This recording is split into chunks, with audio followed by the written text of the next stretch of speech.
What is this politics?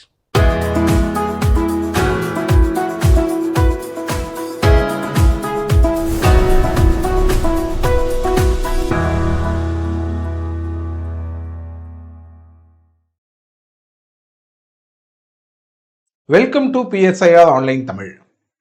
இன்னைக்கு நம்ம overall strategy for civil service examination பார்க்கலாம். நான் முன்னாடியே என்னோட பல வீடியோஸ்ல சொல்லியிருக்கேன், சிவில் சர்வீஸ் ப்ரிப்பேர் பண்றதோட சரியான ஏஜ் என்ன அப்படின்னு சொல்லிட்டு. என்னை பொறுத்த வரைக்கும் சரியான ஏஜ் அப்படிங்கிறது நீங்கள் கிராஜுவேஷன், அதாவது அண்டர் கிராஜுவேஷன் போனதுக்கு அப்புறமா ஒரு 18 வயசு 19 வயசு அப்படிங்கிறத ஒரு சரியான வயசு சிவில் சர்வீஸ் ப்ரிப்பேர் பண்ணுறதுக்கு. அதுக்கு முன்னாடி அஃப்கோர்ஸ் நீங்கள் வந்து ஃபவுண்டேஷன் பண்ணலாம். நான் பல வீடியோக்களில் சொன்ன மாதிரி ஃபவுண்டேஷன் பண்ணலாம். அதாவது பசங்களுக்கு வந்து நியூஸ் பேப்பர் படிக்க வைக்கிறது, வாரம் வந்து கரண்ட் அஃபேர், அதாவது weekly magazines like front line, week, Outlook, இது மாதிரி மேகசின்ஸ் படிக்க வைக்கிறது, கரண்ட் அஃபேர் மேகசின், மந்த்லி மேகசினை படிக்க வைக்கிறது, இந்தியா இயர் புக்கு, இந்த மாதிரி விஷயங்கள்லாம் நீங்கள் என்கரேஜ் பண்ணலாம். யோஜனா, குருக்ஷேத்ரா, நல்லா ஞாபகம் வச்சுக்கோங்க. என்கரேஜ் பண்ணுங்க, ஃபோர்ஸ் பண்ணாதீங்க. 5வது படிக்கிறதுலேருந்தே படுறான்னு ஃபோர்ஸ் பண்ணக்கூடாது. வீட்டில் வாங்கி போடுங்க, அவங்க அதை பார்த்து கொஞ்சம் கொஞ்சமாக படிப்பாங்க. அவங்க முன்னாடி நீங்கள் படிச்சிங்கன்னா அவங்களும் படிப்பாங்க. ஸோ அந்த மாதிரி நம்ம என்கரேஜ் பண்ணலாம். ஆனால் ப்ரிப்பரேஷன் அப்படின்னு நம்ம ஸ்டார்ட் பண்ணும்போது நம்ம வந்து ரொம்ப யங்கர் ஏஜில் ப்ரிப்பேர் பண்ணுறது அவ்வளோ சரி கிடையாது. சரிங்களா? சரிங்க, இப்போ நம்ம 18-19 வயசில் ப்ரிப்பேர் பண்ண ஆரம்பிக்கிறோம். நம்ம எப்படி படிக்கிறது, நம்மளோட ஸ்ட்ராட்டஜி எப்படியா இருக்கணும் அப்படிங்கிறது தான் இந்த வீடியோ. நான் பல தடவை சொல்லியிருக்கிற மாதிரி ஒவ்வொரு தடவையும் ஸ்ட்ராட்டஜி மாறும்.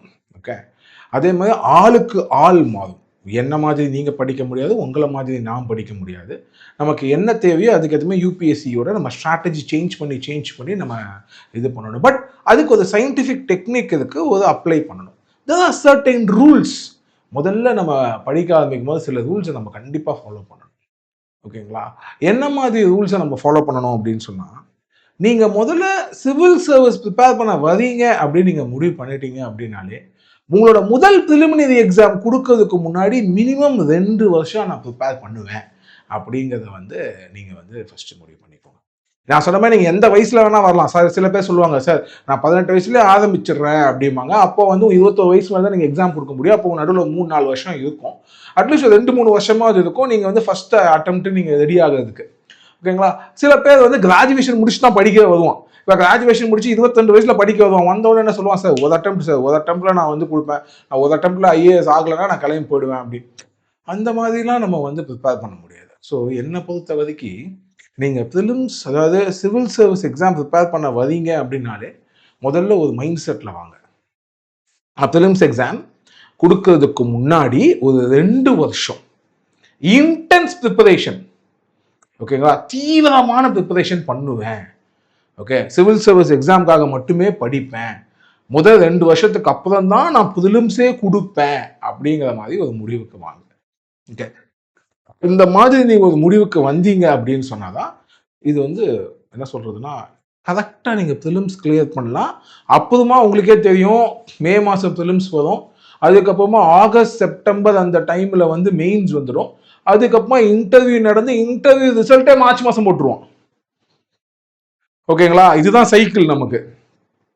ஸோ அப்போ நான் நிறைய ஸ்டூடெண்ட்ஸ் பார்த்துருக்கேன். அவங்க என்ன பண்ணுவாங்க அப்படின்னா, ப்ரிலிம்ஸை உயிரை கொடுத்து படிப்பாங்க. ஒரு வருஷம் தான் உயிரை கொடுத்து படிப்பாங்க, ப்ரிலிம்ஸை படிப்பாங்க. ப்ரிலிம்ஸை வந்து அந்த மே மாதம் அடிச்சு தூக்கிடுவாங்க, ஜூன் மாதம் தூக்கிடுவாங்க. ஆனால் மெயின்ஸ் அவங்க ப்ரிப்பேர் பண்ணியிருக்க மாட்டாங்க. மெயின்ஸ் அவங்க தொற்று கூட மாட்டாங்க. இல்லைன்னா மிஞ்சி போனால் GSக்கு படிக்கிற மெயின்ஸ் மட்டும் ஓரளவுக்கு படிச்சிருப்பாங்க. பெருசாக ரைட்டிங் ப்ராக்டிஸ்லாம் எதுவுமே பண்ணி பார்த்துருக்க மாட்டாங்க. டக்குன்னு பார்த்தா ஆகஸ்ட் மாதம் மெயின்ஸ் அப்படிம்பாங்க.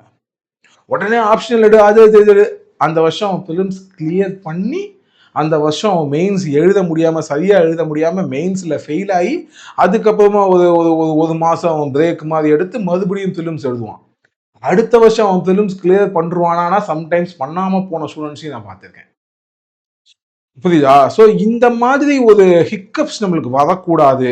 சார் நான் வந்து ப்ரிலிம்ஸ் கிளியர் பண்ணணும், அந்த வருஷமே என்னால் முடிஞ்ச அளவுக்கு நான் மெயின்ஸை தூக்கணும், அப்படியே அதே வருஷம் நான் இன்டர்வியூ தூக்கணும், நான் IAS ஆகணும், ஒரு சர்வீஸ் வாங்கணும் அப்படின்னு நினைக்கிறவங்க பண்ண வேண்டியது முதல் rule, the first rule that you have to do is, prelims எக்ஸாமுக்கு முன்னாடி மினிமம் 2 ஆண்டுகள் நீங்கள் கொடுக்க வேண்டும்.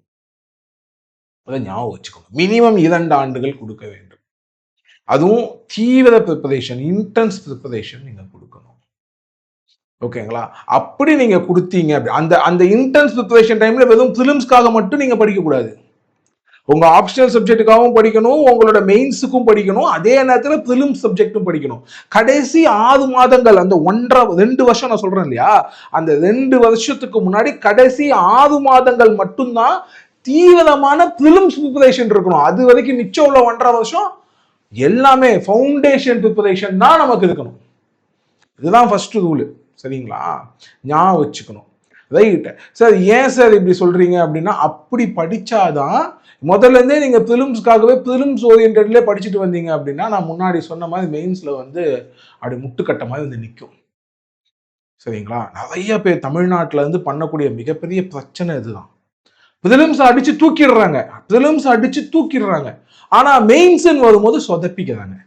அதுக்கு காரணம் அவங்களோட கோல் பிலிம்ஸ். நம்ம நல்லா யோசிக்கணும். முதல் ஹேர்டில் தான் சார் ஃபர்ஸ்ட் பார்ப்போம், ஃபர்ஸ்ட் ஹேர்டில் நம்ம பாஸ் பண்ணுவோம் சார், ஃபர்ஸ்ட் அதுக்கு இப்போ செகண்ட் ஹேர்டில் பார்த்துப்போம் சார், அப்படிங்கிறது ஸ்ட்ராட்டஜி கிடையாது. ஓகேவா? ஏன்னா இங்க ஃபர்ஸ்ட் ஹேர்டில் நீ பாஸ் பண்ணி கொஞ்ச நேரம் நிக்கிற மாதிரி இல்லையே, அந்த மாதிரி இருந்தா பிரச்சனை இல்லை சார். நான் பிலிம்ஸ் பாஸ் பண்ணிட்டேன், பிலிம்ஸ் பாஸ் பண்ணோன்னா 3 வருஷம் நம்மளுக்கு கொடுக்குறாங்க சார், அந்த 3 வருஷத்துக்குள்ள நம்ம எப்போ வேணா மெயின்ஸ் பாஸ் பண்ணிக்கலாம் சார், அப்படிங்கிற மாதிரி ஏதாவது இருந்தது அப்படின்னா நீங்க சொல்றது கரெக்ட். சார் ஃபர்ஸ்ட் ஹேர்டில் முதல்ல நம்ம முடிப்போம் சார், செகண்ட் ஹேர்டலுக்கு 2 வருஷம் டைம் நம்ம பார்த்துக்கலாம் சார் அப்படின்னு நீங்கள் சொல்லலாம். ஆனால் அப்படி இல்லை. நீங்கள் ஃபர்ஸ்ட் ஹேர்டில் பாஸ் பண்ணீங்கன்னா அடுத்த 3 மாதத்துல செகண்ட் ஹேர்டில் வரும். அது இதோட பயங்கர கஷ்டமான விஷயம். 9 பேப்பர், அதில் 7 பேப்பர் ஸ்கோலிங்கு. புரியுதுங்களா? ஸோ அப்போ அதுக்கு நம்ம திணறிடக்கூடாது. ஸோ அதில் போய் அதில் ஃபெயில் ஆகிட்டுன்னா மறுபடியும் ஃபர்ஸ்ட் ஹேர்டிலேருந்து நீங்கள் வரணும், மறுபடியும் ஃபிலிம்ஸ்லேருந்து நீங்கள் கொடுக்கணும். ஸோ அப்போ இதை தவிர்க்கணும்னா அதை ஃபர்ஸ்ட் ரூல் இதுதாங்க. ஃபிலிம்ஸ்க்கு நீங்கள் வந்து சிவில் சர்வீஸ்க்கு நீங்கள் ப்ரிப்பேர் பண்ண வரீங்கனாலே அதை தவிர்க்கணும்னா ஃபர்ஸ்ட் ரூல் இதுதாங்க. நீங்கள் 2 வருஷம் நான் தீவிரமாக ப்ரிப்பேர் பண்ணுவேன். ப்ரிப்பேர் பண்ணதுக்கு அப்புறம் தான் நான் முதல் ப்ரிலிமினரி எக்ஸாமே கொடுப்பேன். அந்த 2 வருஷத்துலையும் முதல் 1.5 வருஷம் நான் ஃபவுண்டேஷனுக்கு ப்ரிப்பேர் பண்ணுவேன். ஓகேங்களா? ஜிஎஸ் மெயின் சிலபஸும் நல்லா படிச்சிருப்பேன், ரைட்டிங் ப்ராக்டிஸும் நான் பண்ணி பார்த்துருப்பேன், என் ஆப்ஷனல் சப்ஜெக்டும் முடிச்சிருப்பேன். அப்புறமா கடைசி 6 மாதங்கள் மட்டும்தான் பிலிம்ஸுக்காக மட்டுமே படிப்பேன். ஏன்னா மொத்தம் முதல் 1.5 வருஷம் நீங்கள் படிக்கும்போது பிலிம்ஸ் சிலபஸ் தான் அங்கேயும் படிக்க போறீங்க. ஃபவுண்டேஷன்னா அதே ஹிஸ்ட்ரி, அதே ஜியாகிரஃபி, அதே தான். அப்போ பிலிம்ஸ்க்கும் நீங்கள் டெஸ்ட் பேட்ச்லாம் போக தான் செய்யணும், போகவே கூடாது அப்படின்லாம் நான் சொல்லலை. பியூர் மெயின்ஸ் ப்ரிப்பரேஷன் நான் சொல்லலை, ஃபவுண்டேஷன் ப்ரிப்பரேஷன். அப்போ பிலிம்ஸ்க்கு ஏற்றவும் படிக்கணும், மெயின்ஸ்க்கு ஏற்ற மாதிரி படிக்கணும், ஃபவுண்டேஷன். ஓகேங்களா? ஆனா கடைசி 6 மாசம் பிலிம்ஸ்க்கு மட்டும் தான் படிக்கணும். ஓகே, இதுதான் ரூல் நம்பர் 1. ரூல் நம்பர் 2 என்னங்க? Always start with optional subject. ஏன் நான் அப்படி சொல்றேன்னா, இந்த விருப்ப பாடம் இருக்கு பார்த்தீங்களா, ஆப்ஷனல் சப்ஜெக்ட், அதுல தான் ஸ்கோரை நம்மளால அட்டகாசமா தூக்க முடியும். ஓகே, இப்போ நம்ம வந்து பொலிட்டிக்கல் சயின்ஸாக இருக்கட்டும், இல்லை நீங்கள் சோஷியாலஜி இருக்கட்டும், இல்லை உங்களுக்கு ஏதாவது ஒரு சப்ஜெக்ட் பிடிச்சி அந்த சப்ஜெக்ட் நீங்கள் எடுக்கிறீங்க அப்படின்னாலும் அதுல வந்து நீங்க வந்து நினைச்சீங்கன்னா 300 கூட தூக்கலாம். 500க்கு 2 பேப்பர் சொன்னேன் இல்லையா, 500க்கு நீங்க 300 கூட தூக்கலாம். அப்படி தூக்குறீங்கன்னா உங்க ஸ்கோர் சும்மா பயங்கரமா போகும். அது மட்டும் இல்லாமல் உங்க விருப்ப பாடங்கிறதுனால, டிஃபைன்டு சிலபஸ் இருக்கிறதுனால கொஸ்டின் நல்லா ரிப்பீட் ஆகுங்கிறதுனால, எந்த ஒரு ஆப்ஷன் சப்ஜெக்ட்னாலும் கொஸ்டின் ஓரளவுக்கு நல்லா ரிப்பீட் ஆகும். ஓகே, ஜிஎஸ்ல மாதிரி எதை கேட்பானே தெரியாது சார், எந்த ஏரியால இருந்து கேட்பான் அப்படி நீங்க கன்ஃபியூஸ் ஆக வேண்டாம். அட்லீஸ்ட் ஒரு 40-50% ஆஃப் த கொஸ்டினாவது போன வருஷம் அதுக்கு முந்தின வருஷம் கொஸ்டின் பேப்பர்ல இருந்தா வரும். ஓகே, அட்லீஸ்ட் ஒரு 30-40 வந்துருங்க. கடந்த ஒரு 10 வருஷம் கொஸ்டின் பேப்பர் நீங்க கரெக்டாக படிச்சிருந்தீங்கன்னா 30-40 எல்லா ஆப்ஷன்லையும் வந்துடும். ஸோ அப்போ அந்த லெவலுக்கு நீங்க வந்துட்டு உங்களால ஒரு ஸ்ட்ராட்டஜைஸ் பண்ண முடியும். அப்போ always start with optional subject first. இதை ஞாபகம் வச்சுக்கோங்க இன்டென்ஸ் ப்ரிப்பரேஷன் நீங்க பண்ணும்போது. Okay, right rice. ஓகே, இப்போ நம்ம டைரக்டா இந்த ரூல்ஸை ஞாபகம் வச்சுக்கோங்க. இப்போ நம்ம எப்படி ப்ரிப்பேர் பண்ணலாம் அப்படிங்கிறது. நான் முன்னாடியே சொன்ன மாதிரி நீங்க 18 வயசுல ஸ்டார்ட் பண்றீங்க, கிராஜுவேஷன் போனோன்னா ஸ்டார்ட் பண்றீங்க அப்படின்னா, இதுக்கு முன்னாடி ஒரு வீடியோவில் போட்டிருப்பேன். நீங்க வந்து NCERT books, national council for education research and training, CBSE புக்ஸ்ல தான் ஆரம்பிக்கணும் அப்படிங்கிறத பத்தி நான் முதலே உங்களுக்கு சொல்லியிருக்கேன். அதுல என்னென்ன சிபிஎஸ்இ புக்ஸ்னு டீட்டெயிலா சொல்லலைங்கிறதுக்காக இப்போ அதை டீட்டெயிலா நான் சொல்றேன், நோட் பண்ணிக்கோங்க. 6th standard, 7th standard, 8th standard, 9th standard, 10th standard, இதுல சயின்ஸ் அண்ட் சோஷியல் சயின்ஸோட எல்லா என்சிஆர்டி புக்ஸும் படிச்சிருங்க. Okay, complete. அதுக்கப்புறமா 6th standard 7th standard 8th ஸ்டாண்டர்ட்ல உள்ள ஆர்ட் என்சிஆர்டி படிங்க. அதுக்கப்புறமா 9th ஸ்டாண்டர்ட்ல உள்ள ஐசிடி என்சிஆர்டி படிங்க. இது எல்லாமே முக்கியம். ஓகே, இதெல்லாம் ஜெனரல் ஸ்டடீஸ்க்கே முக்கியம். ஓகே, அது போக 11th ஸ்டாண்டர்ட் 12th ஸ்டாண்டர்ட்ல உள்ள என்சிஆர்டியில் geography, sociology, political science, history, economics, fine art, biotechnology இதெல்லாம் கம்பல்சரியா எல்லாரும் படிக்கணும். சரிங்களா? இது போக நீங்க சைக்காலஜி ஆப்ஷன் எடுக்கீங்கன்னா சைக்காலஜியோட என்சிஆர்டி படிங்க. ஸோ இந்த மாதிரி விஷயத்த தேவைப்பட்டா நீங்க யூஸ் பண்ணிக்கோங்க. ஆனா நல்லா ஞாபகம் வச்சுக்கோங்க, நான் போன வீடியோல சொன்ன மாதிரி நீங்க எல்லா என்சிஆர்டி படிச்சா உங்களுக்கு நல்லது.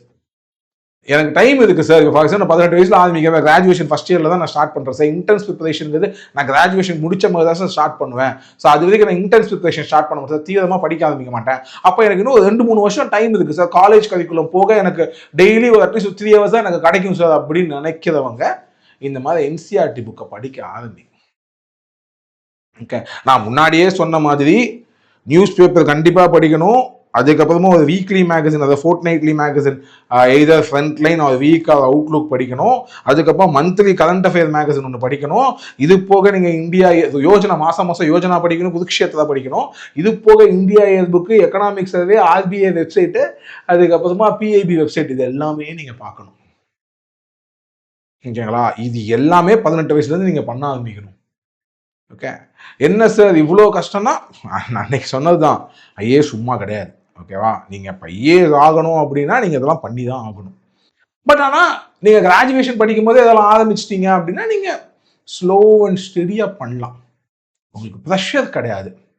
ஓகே, கிராஜுவேஷனோட சேர்த்து லைஃப்பை நான் அன்னைக்கு சொன்ன மாதிரி டீனேஜை என்ஜாய் பண்ணிக்கிட்டு, லைஃப்பை என்ஜாய் பண்ணிக்கிட்டு அப்படியே கொஞ்சம் ஃபோக்கஸ்டாக இருக்கணும். அப்படியே நெருங்க ஃபோக்கஸை இன்க்ரீஸ் பண்ணணும். உங்களோட ஃபோக்கஸை கிராஜுவேஷனோட ஃபைனல் இயரில் கிராஜுவேஷனில் நிறைய மார்க் வாங்க பாருங்க. பார்த்துட்டு அதே நேரத்தில் ஃபோக்கஸை இன்க்ரீஸ் பண்ணுங்க. சிவில் சர்வீஸ் ப்ரிப்பரேஷனில் ஃபோக்கஸை இன்க்ரீஸ் பண்ணுங்க. ஒன்ஸ் நீங்கள் கிராஜுவேஷன் முடித்த பிறகு உடனே ஓகே நம்ம ஐஏஎஸ் கொடுக்கலாம் அப்படின்னு நீங்கள் முடிவு பண்ணிட்டீங்க அப்படின்னா சூப்பர். 2 வருஷம் நான் சொன்ன மாதிரி இன்டென்ஸ் ப்ரிப்பரேஷன் ஸ்டார்ட் பண்ணிடுங்க. ஓகே, நீங்கள் கோச்சிங் இன்ஸ்டியூட் போய் சேர்ந்தாலும் பரவாயில்ல, இல்லை வீட்டில் இருந்து படித்தாலும் பரவாயில்ல. ஓகே, இது first thing. Second thing, sir இப்போ நான் வீட்டிலேருந்து படிக்கலான்னு முடிவு பண்ணிட்டேன் சார், இல்லை நான் கோச்சிங் இன்ஸ்டியூட் போய் படிக்கலான்னு முடிவு பண்ணிட்டேன் சார், நான் என்ன மாதிரி ப்ரிப்பேர் பண்ணணும் அப்படின்னு கேட்குறவங்களுக்கு சில விஷயங்கள். முதல்ல ஒவ்வொரு கோச்சிங் இன்ஸ்டியூட்டுக்கும் அவங்களுக்குன்னு ஒரு ஷெடியூல் இருக்கும். ஓகே, அந்த ஷெடியூலை நீங்கள் இந்த கோச்சிங் இன்ஸ்டியூட்டில் ஜாயின் பண்ணிட்டீங்க அப்படின்னா அந்த ஷெடியூலை ஃபாலோ பண்ணுறது நல்லது. என் ஸ்டூடெண்ட்ஸ் என்கிட்ட கேட்பாங்க, சார் கோச்சிங் இன்ஸ்டியூட்டில் இன்னைக்கு ஜியாகிரபி எடுக்கிறாங்க, இன்னைக்கு ஹிஸ்ட்ரி எடுக்கிறாங்க, இந்த வீக்லி டெஸ்ட் எனக்கு ஷெடியூல் கொடுத்துருக்காங்க சார், இந்த வீக்லி டெஸ்ட்டில் இந்த வீக் ஒரு வீக் ஹிஸ்ட்ரி டெஸ்ட் வைக்கிறாங்க, ஜியாகிரபி டெஸ்ட் வைக்கிறாங்க, நான் இந்த ஷெடியூலே ஃபாலோ பண்ணிக்கவா, இல்லை நான் தனியாக ஒரு ஸ்டடி பிளான் போடணுமா? ஏன்னா நான் எப்பவுமே ஸ்டூடெண்ட் ஸ்டடி பிளான்னு சொல்லுவேன். அப்போ நான் ஒரு ஸ்டடி பிளான் போடணுமா சார்? நான் எப்பவுமே அவங்கள்ட்ட தான் சொல்லுவேன், இப்போ கோச்சிங் இன்ஸ்டியூட்டுக்குன்னு ஒரு ஸ்டடி பிளான் ஒன்று கொடுத்துருக்கான் அப்படின்னா நீ தனியாக உனக்குன்னு ஒரு ஸ்டடி பிளான் போனால் உனக்கு தான் கன்ஃபியூஸ் ஆகும். அதனால அந்த ஸ்டடி பிளானை ஒட்டி நீ ஒரு ஸ்டடி பிளான் போட்டுக்கோ. ஓகே, அது நீ போட்டு தான் ஆகணும். ஸ்டடி பிளான் இல்லாமல் நீ ஒரு ஐஏஎஸ் படிக்க நினைக்கவே கூடாது. தெளிவாக இருக்கணும் ஸ்டடி பிளான். நீ என்ன படிக்க போத, எப்படி படிக்க போத, என்னைக்கு என்ன படிக்க போத, காலைல எத்தனை மணிக்கு எந்திரிக்கிறதுலேருந்து ஒரு ஸ்டடி பிளான் தெளிவாக நீ போடணும். ஆனால் நீ ஒரு கோச்சிங் இன்ஸ்டியூட்டில் சேர்ந்துட்ட அப்படின்னா அந்த கோச்சிங் இன்ஸ்டியூட் ஏற்ற மாதிரி போட்டுக்கோ. ஓகேங்களா? இப்போ ஆப்ஷனல் சப்ஜெக்ட் எடுக்கிறீங்கன்னு சொன்னீங்க, நான் எடுக்க முடிவு பண்ணிட்டீங்க. நான் முன்னாடியே சொன்னேன், சார் நீங்கள் ஆப்ஷனல் சப்ஜெக்ட் எடுக்கணும் அப்படின்னு சொன்னால் எது சார் பெஸ்ட்டு அப்படின்னு கேட்டிங்கன்னா பொலிட்டிக்கல் சயின்ஸ், இன்டர்நேஷனல் ரிலேஷன்ஸ் தான் எனக்கு தெரிஞ்சு இதுக்கதிலே பெஸ்ட் ஆப்ஷனல் சப்ஜெக்ட். ஓகேங்களா? இதுக்கதிலே பெஸ்ட் ஆப்ஷனல் சப்ஜெக்ட். இது ஒரு மார்க்கெட்டிங் பெர்ஸ்பெக்டிவ்ல சொல்ல நான் நிறைய ஷார்ட்ஸ் வீடியோ போட்டிருக்கேன். அந்த ஷார்ட் வீடியோவில் பார்த்தீங்கனாலே தெரியும். கடந்த 3 வருஷம் யூபிஎஸ்சி டேட்டாவை எடுத்து பார்த்தீங்க அப்படின்னா ப்ரிலிம்ஸ் வின்னர்ஸில் நிறைய பேர் பொலிட்டிக்கல் சயின்ஸ் எடுத்திருப்பாங்க. ரெக்கமெண்டட் கேண்டிடேட்ஸில் நம்பர் 1 பொசிஷன் பொலிட்டிக்கல் சயின்ஸ் தான் எடுத்திருப்பாங்க. இது எல்லாமே டேட்டா. லாஸ்ட் அவைலபிள் 3 years நீங்கள் ஆனுவல் ரிப்போர்ட் பார்த்தீங்கன்னா இது எதுக்காக பொலிட்டிக்கல் சயின்ஸில் ஆப்ஷனல் சப்ஜெக்ட் எடுக்கிறவங்க நிறைய பேர் ப்ரிலிம்ஸ் கிளியர் பண்ணுறாங்க, அவங்க நிறைய பேர் மெயின்ஸ் கிளியர் பண்ணுறாங்க, நிறைய பேர் இன்டர்வியூ கிளியர் பண்ணுறாங்கன்னா அதுக்கு காரணம் சிலபஸ் ஒத்து போகுது தான். ஓகேங்களா? சிலபஸ் பயங்கரமா ஒத்து போகுது தான்.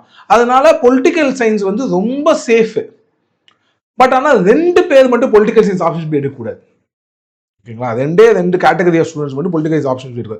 அவங்க யாருன்னு சொன்னீங்க அப்படின்னா, யாராவது சில பேர் பார்த்தீங்க அப்படின்னா, கிராஜுவேஷன்ல ஏதோ ஒரு சப்ஜெக்ட் மேல ரொம்ப ஈர்ப்பாகி கிராஜுவேஷன் சப்ஜெக்ட் சூப்பரா படிச்சிருப்பாங்க. அந்த மாதிரி ஸ்டூடெண்ட்ஸ்க்கு வந்து அந்த கிராஜுவேஷன் சப்ஜெக்ட் ரொம்ப நல்லா தெரிஞ்சிருக்கும். ஸோ அப்போ அவங்க வந்து பொலிட்டிக்கல் சயின்ஸ் எடுத்து டைம் வேஸ்ட் பண்ண வேண்டாம். ஏன்னா அவங்களுக்கு ஆல்ரெடி இந்த சப்ஜெக்ட் ரொம்ப நல்லா தெரிஞ்சிருக்குங்கிறனால அவங்க நினைச்சாங்கனாலே அந்த சப்ஜெக்ட்ல 300 மார்க் 320 மார்க் தூக்கிடுவாங்க. நீங்கள் அட்லீஸ்ட் எண்ட் ஆஃப் த டே உங்களுக்கு தூக்கணும். ஓகேவா? உங்க அட் எண்ட் ஆஃப் த டே உங்களுக்கு வந்து மெயின்ஸ்ல வந்து 500 மார்க் நீங்க ஆப்ஷனல்ல வருது, 300 320 நீங்க ஆப்ஷனல்ல எடுத்துட்டீங்க அந்த 500க்கு அப்படின்னா சக்சஸ் ஆல்மோஸ்ட் கேரண்டி உங்களுக்கு. அதுக்கு தான் நாங்கள் ஆப்ஷன்ஸ் இதை எடுங்க அதை எடுங்க. ஸோ நான் கிராஜுவேஷன் ஒரு சப்ஜெக்ட் படிச்சிருக்கேன், அந்த சப்ஜெக்ட் நான் பயங்கரமான பிஸ்து சார், நான் அப்படி தூக்கிடுவேன் அப்படின்னு நினச்சிங்கன்னா நீங்கள் பொலிட்டிக்கல் சயின்ஸ் எடுக்காதீங்க, பிஎஸ்ஐ அதை எடுக்காதீங்க. நீங்கள் அந்த கிராஜுவேஷன் சப்ஜெக்டே நம்புங்க, நம்பி போங்க. நீங்கள் 300 320 ரூபாய் கண்டிப்பாக எடுப்பீங்க. God bless. ஓகேங்களா? ஆனால் இல்லை சார் அப்படிங்கிறவங்க வாங்க. ஸோ இந்த ஃபர்ஸ்ட் கேட்டகரி ஸ்டூடெண்ட்ஸ் கண்டிப்பாக பொலிட்டிக்கல் சயின்ஸ் எடுக்கக்கூடாது. செகண்ட் கேட்டகரி ஸ்டூடெண்ட்ஸ் யார் அப்படின்னா, சில பேருக்கு பார்த்தீங்கன்னா இந்த சோஷியல் ஃபிலாசபி, இந்த ஃபிலாசபிக்கலாக எதுவும் சொன்னாலும் பிடிக்காது, புரியாது, தூக்கம் வரும். ஓகேவா?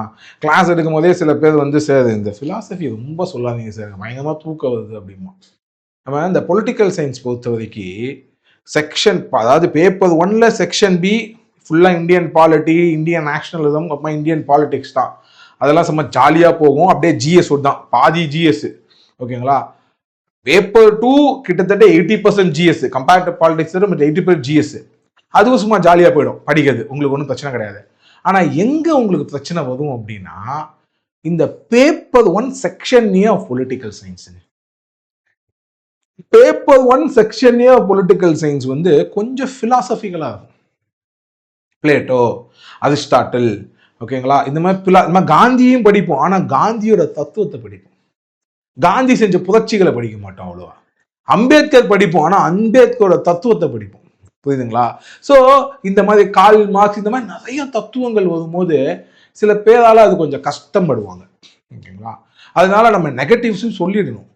ஓகே, இல்லை பொலிட்டிக்கல் சயின்ஸ் தான் சூப்பர் அப்படின்னு எடுன்னு சொல்லிட்டு அதுக்கப்புறம் எனக்கு ஃபிலாசபியே புரியலை, எனக்கு ஃபிலாசபியே படிக்க முடியல, என்னால் முடியலையா அப்படின்னா எடுத்தது வேஸ்ட்டாக போயிடும். ஸோ இந்த 2 கேட்டகரி ஆஃப் ஸ்டூடெண்ட்ஸ் மட்டும் பொலிட்டிக்கல் சயின்ஸ் தயவு செஞ்சு எடுக்காதீங்க. ஓகேங்களா? மற்றவங்களுக்கெல்லாம் கண்ணை மூடிட்டு சொல்கிறேன், பொலிட்டிக்கல் சயின்ஸ் தூக்கிடுங்க. பிஎஸ்ஐயாவது ஆப்ஷன்ஸ் கிட்ட போட்டுருங்க. சிலபஸ் பயங்கரமாக ஒத்து போகும், உங்களுக்கு ரொம்ப ஈஸியாக இருக்கும். நீங்கள் ஆப்ஷனல் படிக்கிறதும் சரி, உங்களுக்கு ஜிஎஸ் படிக்கிறதும் உங்களுக்கு ப்ரெஷரே ஃபீல் பண்ண மாட்டீங்க. ஓகேங்களா? ஸோ அதான். ஸோ அப்போது நான் வந்து, அதாவது நீங்கள் இப்போ ஒரு கோச்சிங் இன்ஸ்டியூட்டில் ஜாயின் பண்ணிட்டீங்க, ஒரு கோச்சிங் இன்ஸ்டியூட்டில் வந்து நீங்கள் படிக்க ஆரம்பிக்கிங்கன்னா கோச்சிங் இன்ஸ்டியூட்டோட டைம் டேபிள் நீங்கள் கரெக்டாக யூஸ் பண்ணுங்கள், அவங்களோட ஷெடியூலுக்கு வாங்க.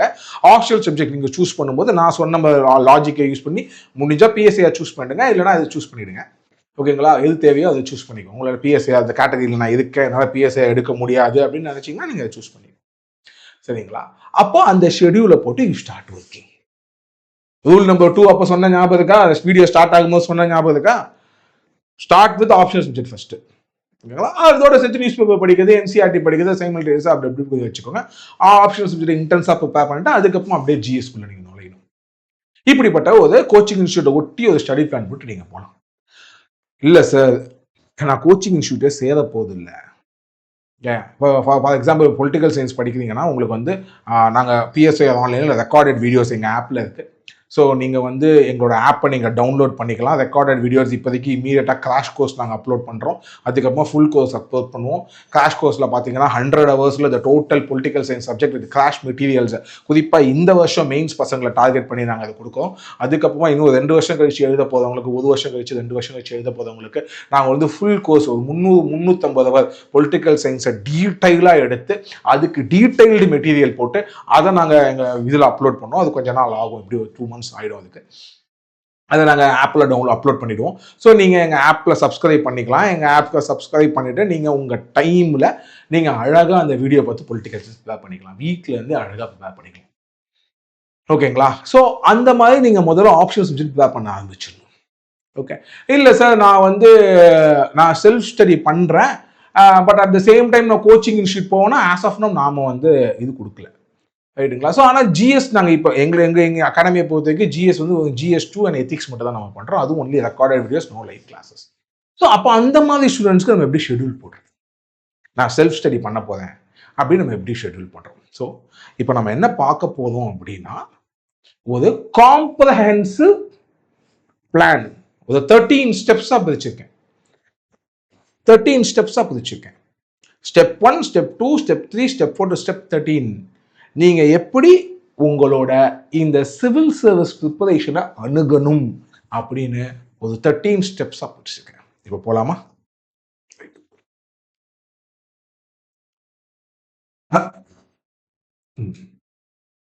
Step 1, analyse PYQS. PYQSனா ப்ரீவியஸ் இயர் கொஸ்டின்ஸ். அதாவது நிறைய ஐஏஎஸ் அகாடமிஸ் இருக்காங்க. நிறைய பேர் வந்து ப்ரீவியஸ் இயர் கொஸ்டின் பேப்பர்ஸ் அனாலிசிஸாக பப்ளிஷ் பண்ணியிருக்காங்க. ஏன் நம்ம வெப்சைட்டில் நீங்கள் PSIRonline.com வெப்சைட்டில் போனீங்கனாலே நான் வந்து political science, general studies 2 ethics பேப்பரோட ப்ரீவியஸ் கொஸ்டினை அனலைஸ் பண்ணி போட்டிருப்பேன். இப்போ நான் ஐஏஎஸ் அகாடமி ப்ரிலிம்ஸில் வந்து கம்ப்ளீட் அனாலிசிஸ் கொடுக்குறாங்க. ஏகப்பட்ட ஸ்டடி மெட்டீரியல்ஸ் இருக்கு. அப்போ ஏன் சார் நானும் தனியாக அனலைஸ் பண்ணணும் அப்படின்னு நீங்கள் கேட்கலாம். ஓகேங்களா? என்னை பொறுத்த வரைக்கும் நல்லா ஞாபகம் வச்சுக்கோங்க, யூபிஎஸ்சி இந்த வருஷம் என்ன கேள்வி கேட்க போறான் அப்படிங்கறது ஒரு ஹிண்ட் நமக்கு கொடுக்கலாம் அப்படின்னா, அது போன அதுக்கு முந்தின வருஷ UPSC civil service examination question paper தாங்கிறத மறந்துடாதீங்க. புரியுதுங்களா? அவன் வந்து என்னைக்குமே ஒரு பேட்டர்னை ஃபாலோ பண்ணுவான். அந்த பேட்டர்னை நீ முதல்ல இன்டர்னலைஸ் பண்ணணும். அந்த பேட்டர்னை சப்கான்ஷியஸ் மைண்ட்ல நீ இன்டர்னலைஸ் பண்ணணும். அதுக்கு உன்னோட டோட்டல் ப்ரிப்பரேஷனை ப்ரீவியஸ் இயர் கொஸ்டின் பேப்பரோட செல்ஃப் அனாலிசிஸ்ல இருந்து தான் ஸ்டார்ட் பண்ணணும். மறந்துடாதீங்க தயவு செஞ்சு. இல்ல சார் ஆல்ரெடி அனலைஸ் பண்ணி வச்சிருக்காங்க, நான் ஒரு 1/2 மணி நேரம் பார்த்தேன் சார், இந்த மாதிரி ஹிஸ்ட்ரியில வந்து ஒரு 10 கேள்வி வந்திருக்குது, எக்கனாமியில் ஒரு 8 கேள்வி வந்திருக்கு, இன்டர்நேஷனல் ஒரு 8 கேள்வி வந்திருக்கு சார், ஓகே சார் நான் பார்த்துட்டேன். அப்படி இல்லை. ப்ரீவியஸ் கொஸ்டின் பேப்பரை எடுத்து ஒவ்வொரு கொஸ்டினா படிச்சு அந்த கொஸ்டின்ல என்ன கேட்டிருக்கான், அது என்ன சப்ஜெக்ட்ல வருது அப்படிங்கறத நீங்களா எழுதணும். அது எப்படி சார் ஒண்ணுமே தெரியாம நான் எழுத முடியும்? ஒண்ணுமே தெரியாம நம்ம 12th ஸ்டாண்டர்ட் முடிச்சு எக்ஸாம் கிராஜுவேஷன் முடிச்சு வந்திருக்க மாட்டோம். கண்டிப்பா நமக்கு ஓரளவுக்கு பொது அறிவு இருக்கும். நீ வந்து எவ்வளவு மக்கா இருந்தாலும் பொது அறிவு உனக்கு இருக்கும் இல்லைங்களா? அதனால தயவு செஞ்சு நீங்க எழுதுங்க. ஏன் நான் இதை திரும்ப திரும்ப சொல்றேன், நான் நிறைய பேரை வாழ்க்கையில பார்த்துருக்கேன். என்னோட ஸ்டூடெண்ட்ஸை பார்த்துருக்கேன், என் கலீக்ஸ், என் கூட ப்ரிப்பேர் பண்ணவங்களை பார்த்துருக்கேன், என் சீனியர்ஸை பார்த்துருக்கேன். இந்த ப்ரீவியஸ் கொஸ்டின் பேப்பர் திரும்ப திரும்ப படிச்சு அனலைஸ் பண்ணி போர் அடிக்கும் போதெல்லாம் அனலைஸ் பண்றவங்க எல்லாமே கிளியர் பண்ணிருக்கான். அது அவன் சப்கான்ஷியஸ் மைண்ட்ல போய் உட்கார்ந்து இருக்கு. இந்த மாதிரி தான் கேள்வி வரும், இதுல இந்த 4 ஆப்ஷன் இப்படி இருந்தா இப்படிதான் போடணும் அப்படிங்கிறது உங்க சப்கான்ஷியஸ் மைண்ட்ல போய் உட்காருது. எவ்வளவு ட்ரிக்கியா கேள்வி வந்தாலும் கடந்த 4-5 வருஷம் கொஸ்டின் பேப்பரை திரும்ப திரும்ப பார்த்தவனுக்கு, அதை அனலைஸ் பண்ணவனுக்கு அது ரொம்ப ஈஸியா யூபிஎஸ்சி இந்த ட்ரிக்கினஸ் புரிஞ்சிடுது. அசால்ட்டா சொல்லிடுறான், இந்த கேள்வி வந்தா இதுதான் ஆன்சர் அப்படிங்கிற அசால்ட். ஏன்னா தட்ஸ் சோ தி பிராக்டிஸ். புரியுதுங்களா? சோ நம்ம வந்து ஸ்டடி மெட்டீரியல்ஸை நம்பலாம், இன்னொருத்தன் பண்ண அனாலிசிஸை நம்ம நம்பலாம். ஓகே, அதை வந்து ஒரு கைட்லைனா வேணா நீங்க வச்சுக்கோங்க. ஆனா நீங்க தனியா யூபிஎஸ்சி கொஸ்டின் பேப்பரை டவுன்லோட் பண்ணி உங்க கையால அனலைஸ் பண்ணுங்க. பிரிலிம்ஸ் பண்ணுங்க, மெயின்ஸ் 7 பேப்பரும் பண்ணுங்க. 7 பேப்பரும் பண்ணுங்க. புரியுதுங்களா? முக்கியமா important S A, GS1, GS2, GS3, GS4, 2 optional paper, எல்லாத்தையும் கண்ணால நீ பாரு, படி, நீயே அனலைஸ் பண்ணு. கஷ்டமா தான் இருக்கும். பரவாயில்ல, படிக்க படிக்க புரியும். திரும்ப திரும்ப டைம் கிடைக்கும் போதெல்லாம் பண்ணு. போர் அடிக்குது, இன்னைக்கு என்ன பண்ணன்னு தெரியல, படிக்கவும் பிடிக்கல, எடுத்துட்டு ப்ரீவியஸ் கொஸ்டின் பேப்பர் எடுத்துட்டு சும்மா கையில் எடுத்துருங்க. எடுத்துட்டு சும்மா அப்படியே பார்த்துட்டு, நீங்க ஆல்ரெடி அனாலிசிஸ் பண்ணி வச்சிருப்பீங்களா, அதை பார்த்துட்டு அப்படியே பண்ணி பண்ணி உங்க பிரெயின்ல ஏத்திக்கிட்டே இருங்க. எவ்வளவுக்கு எவ்வளவு நீங்க அந்த ப்ரீவியஸ் இயர் கொஸ்டின் பேப்பர்ல உங்கள் மூழ்கடிச்சு வச்சிருக்கீங்களோ அவ்வளோக்கு அவ்வளோ உங்களுக்கு வந்து யூபிஎஸ்சியோட ஸ்டைல் அழகா புரியும். அந்த லாங்குவேஜ் நல்லா புரியும் உங்களுக்கு. எப்படி வரும், எந்த பேட்டர்ன்ல வரும் புரியும். புரியுதுங்களா? ஸோ அதனால ஸ்டடி மெட்டீரியல்ஸ் எல்லாம் ஒரு பக்கம் இருக்கட்டும், அதை நம்ம நம்பலாம். இப்போ உங்களுக்கு டவுட்டா இருக்கு, ஒரு கேள்வி நீங்க எடுக்கிறீங்க, இந்த கேள்வி எடுத்து பார்த்துறீங்க, அனலைஸ் பண்றதுக்காக தொடுறீங்க, போட்டோன்னே இது இந்தியன் எக்கானமி மாதிரியும் இருக்கு, இது இன்டர்நேஷனல் ரிலேஷன் மாதிரி இருக்கு, ஏன்னா இது வந்து இந்தியா பைலேட்டரல், இது என்னன்னு தெரியலையே, எந்த கேட்டகரியில போடுறது, யூஸ் பண்ணிக்கோங்க. அந்த மாதிரி நேரத்தில் நீங்க வந்து மற்ற கைடிங் பார்த்துக்கோங்க, யூஸ் பண்ணிக்கோங்க. இப்போதான் நமக்கு சாட் ஜிபிடி கிராக்கு நிறைய வந்துச்சு பாஸ். எதையாவது தட்டினா அதுவே நம்மள கைடன்ஸ் கொடுத்துட்டு போகுது. புரியுதுங்களா? So the first step is analysis of previous year questions. Okay, minimum last 5 years. அதெல்லாம் படிக்கும்போது நம்ப மாட்டீங்க, நான் வந்து தனியாக வீடு இருந்தது, எங்கள் சென்னையில் வீடு இருந்தாலும் நான் வந்து தனியாக ரூம் எடுத்து தான் படிச்சிருந்தேன். ரூம் ஃபுல்லாக ப்ரீவியஸ் இயர் கொஸ்டின் பேப்பர் பக்காவை அனலைஸ் பண்ணி நானே வந்து குட்டி குட்டி சார்ட், ஒரு சார்ட் வாங்கி அதை குட்டி குட்டி சார்ட்டாக கட் பண்ணி நானே எல்லாத்தையும் அதை வந்து ஒவ்வொரு இன்டர்னல்ஸ் இந்தியன் ஹிஸ்ட்ரியே ஒரு 10 டிஃப்ரெண்ட் சப்ஜெக்டாக பிரிச்சுக்கிட்டேன், டாப்பிக்காக பிரிச்சுக்கிட்டேன். இந்தியன் ஹிஸ்ட்ரியே 10 டாப்பிக்காக பிரிச்சு அதில் பார் டயக்ராம், லைன் டயக்ராம்லாம் போட்டு வச்சிருந்தேன். போன வருஷம் இந்த இந்தியன் ஹிஸ்ட்ரியில இந்த டாபிக்ல எத்தனை கேள்வி வந்தது, இந்தியன் ஹிஸ்ட்ரியில போன வருஷத்துக்கு முந்தின வருஷம் இந்த டாபிக்ல எத்தனை கேள்வி வந்தது, டாபிக் வைஸ். ஸோ இந்தியன் ஹிஸ்ட்ரியே ancient history, middle history, modern history பிரிச்சுக்கிட்டேன். அந்த ஏன்ஷியன் ஹிஸ்ட்ரியே ஒரு 10 டாபிக்கா பிரிச்சுக்கிட்டேன். அந்த ஒவ்வொரு டாபிக்ல இருந்தும் கடந்த 5 வருஷத்துல எந்த வருஷத்துல எந்தெந்த கேள்வி வந்து பிரிச்சுக்கிட்டேன். இந்த மாதிரி மைக்ரோ மைக்ரோ மைக்ரோ அனாலிசிஸ் பண்ணி வச்சு ரூம் ஃபுல்லா சார்ட்டா ஒட்டி வச்சிருப்பேன். இது போக கண்டிப்பா ஒரு இந்தியா மேப் ஒட்டி வச்சிருப்பேன். எதுக்கான பிலிம்ஸ்க்கு வந்து டக்குன்னு பார்த்தீங்க அப்படின்னா இந்தியாவோட பொலிட்டிக்கல் ரிவரு, அதுக்கப்புறமா ஸ்டேட்ஸு, கேபிட்டல்ஸ்லாம் நம்ம டக்குன்னு தெரியணும். அதே மாதிரி வேர்ல்டு மேப் போட்டு வச்சிருப்பேன். இந்தியா பொறுத்தவரைக்கும் பிசிக்கல் மேப் போட்டு வச்சிருப்பேன், வேர்ல்டு மேப் பொலிட்டிக்கல் மேப் போட்டு வச்சிருப்பேன். வேர்ல்டை பொறுத்தவரைக்கும் ஒன்லி பிசிக்கல் மேப் மட்டும் ஒட்டி வச்சிருப்பேன். வேற வேர்ல்டுக்கு உங்களுக்கு பொலிட்டிக்கல் மேப்பும் தேவை, எல்லாம் ஒட்டி வைக்கணும். எல்லாம் ஒட்டி வச்சு எதுக்காக அப்படின்னா நம்ம அப்பப்போ ஏதாவது நம்ம படிச்சுட்டே இருப்போம், ஜியாகிரபி படிச்சுட்டே இருப்போம், டப்புன்னு டவுட் வரும், இன்டர்நேஷனல் ரிலேஷன் டக்குன்னு டவுட் வரும், இந்த கண்ட்ரி எங்கடா இருக்கு, எந்த ஸ்டேட்ல இருக்கு, எந்த கான்டினென்ட்ல இருக்குடா அப்படின்னு டக்குன்னு டவுட் வரும். நம்ம சோம்பேறித்தனத்திலே, நான் அப்பெல்லாம் எங்களுக்கு நாங்க படிக்கிற காலத்துலலாம் இந்த லெவலுக்குலாம் கூகுள் கிடையாது. இருந்தது கூகுள், ஆனா இந்த லெவலுக்குலாம் கூகுள் அப்பெல்லாம் ஏஏ கிடையாது. கூகுள் கூட இந்த அளவுக்கு அசிஸ்ட் பண்ணாது. சார் எந்த ஒரு விஷயம் வேணாலும் நம்ம அட்லஸ் தான் எடுக்கணும். எந்த விஷயம் படிக்கணும் நீங்க அட்லஸ் தான் எடுக்கணும், அட்லஸ் தான் படிக்கணும். அப்ப நம்ம கையில இருக்கணும் அந்த டைம்ல அட்லஸ். ஸோ அதனால நாங்கள் எல்லாத்தையும் ஒட்டி வச்சிருக்கு. எந்த ஒரு இன்டர்நேஷனல் ரிலேஷன் எது என்ன படிக்கும் போதும் சரி, டக்குனு டவுட் எதுனா மேப் பார்த்துக்கலாம். ஓகே, இந்த ரிவர் இங்கே இருக்கு, ஓகே இந்த கண்ட்ரி இப்படி இருக்கு, ஸோ இதனால தான் இங்கே போயிருக்காங்களா, எதுக்கு நம்ம சப்கான்ஷியஸ் மைண்டில் ஃபீட் பண்ணிக்கிட்டே இருக்குது தான். ஸோ ப்ரீவியஸ் இயர் கொஷின் பேப்பரை அனலைஸ் பண்ணி அதை மைக்ரோ டாபிக்ஸை அனலைஸ் பண்ணி ஏன்ஷியன் ஹிஸ்ட்ரி ஒரு 10 டாப்பிக்கா, மீடியவல் ஹிஸ்ட்ரி 10 டாப்பிக்கா, இந்தியன் எக்கனாமி 20 டாப்பிக்கா அப்படின்னு தனித்தனியாக அனலைஸ் பண்ணி ஒரு நோட் புக்கில் நீங்கள் எழுதி வச்சாலும் பரவாயில்ல, இல்லை என்ன சொன்ன மாதிரி சார்ட் போட்டு கண்ணு முன்னாடி ஒட்டி வச்சாலும் பரவாயில்ல, எப்படி பண்ணாலும் பரவாயில்ல. ஆனால் இதை உங்கள் கையால் நீங்கள் பண்ணணும். ஓகே, 10 நாள் ஆனாலும் பரவாயில்ல பாஸ். 10 நாள் இன்வெஸ்ட்மெண்ட், பயங்கரமான இன்வெஸ்ட்மெண்ட். ஓகேங்களா, பயங்கரமான இன்வெஸ்ட்மெண்ட் அந்த 10 நாள். ஓகே, சாதாரணமான இன்வெஸ்ட்மெண்ட் இல்லை, எழுதி வச்சுக்கோங்க. ஓகேங்களா, so this is your first step guys. Okay, so நான் சொன்ன மாதிரி சிவில் சர்வீஸ் ப்ரிப்பேர் பண்ண வந்துட்டீங்க அப்படின்னா ஃபவுண்டேஷன் இயர்ஸில் என்சிஆர்டி புக்கு அது இது எல்லாம் படிக்கணும், நியூஸ் பேப்பர்ஸ் எல்லாம் படிக்கணும், நீங்கள் கிளியர் பண்ணுற வரைக்கும் படிக்கணும். ஓகேங்களா, அதுக்கப்புறமா நீங்கள் வந்து சில ரூல்ஸை ஃபாலோ பண்ணணும். அது என்ன ரூல் அப்படின்னா, மினிமம் 2 வருஷமாவது நீங்கள் ப்ரிலிம்ஸ் கொடுக்கறதுக்கு முன்னாடி நீங்கள் வந்து படிச்சிருக்கணும், ப்ரிப்பேர் பண்ணியிருக்கணும். அது ஒரு ஃபர்ஸ்ட் ரூலு. அதுக்கப்புறமா வந்துட்டு நீங்கள் ஆப்ஷனல் சப்ஜெக்ட்லேருந்து ஸ்டார்ட் பண்ணணும், செகண்ட் ரூலு. ஆப்ஷனல் சப்ஜெக்டாக இருந்ததுன்னா பொலிட்டிக்கல் சயின்ஸ் எடுத்துருங்க, சில category of people political science இருக்கும். இதெல்லாம் ஃபாலோ பண்ணதுக்கு அப்புறமா நீங்கள் உங்களுக்கு ஒரு ஸ்டடி பிளான் போட்டு ப்ரிப்பேர் பண்ண ஆரம்பிக்கணும். அப்போ நீங்கள் படிக்க ஆரம்பிக்கிறதுனா எப்படி ஆரம்பிக்கிறீங்கன்னு நீங்கள் பார்த்துட்டு இருக்கோம். ரைட்டா? Right. So first step Analyze PYQs. What is the second step? Step 2. Study plan. இப்பதான் நம்ம ஸ்டோரிக்கே வரும்.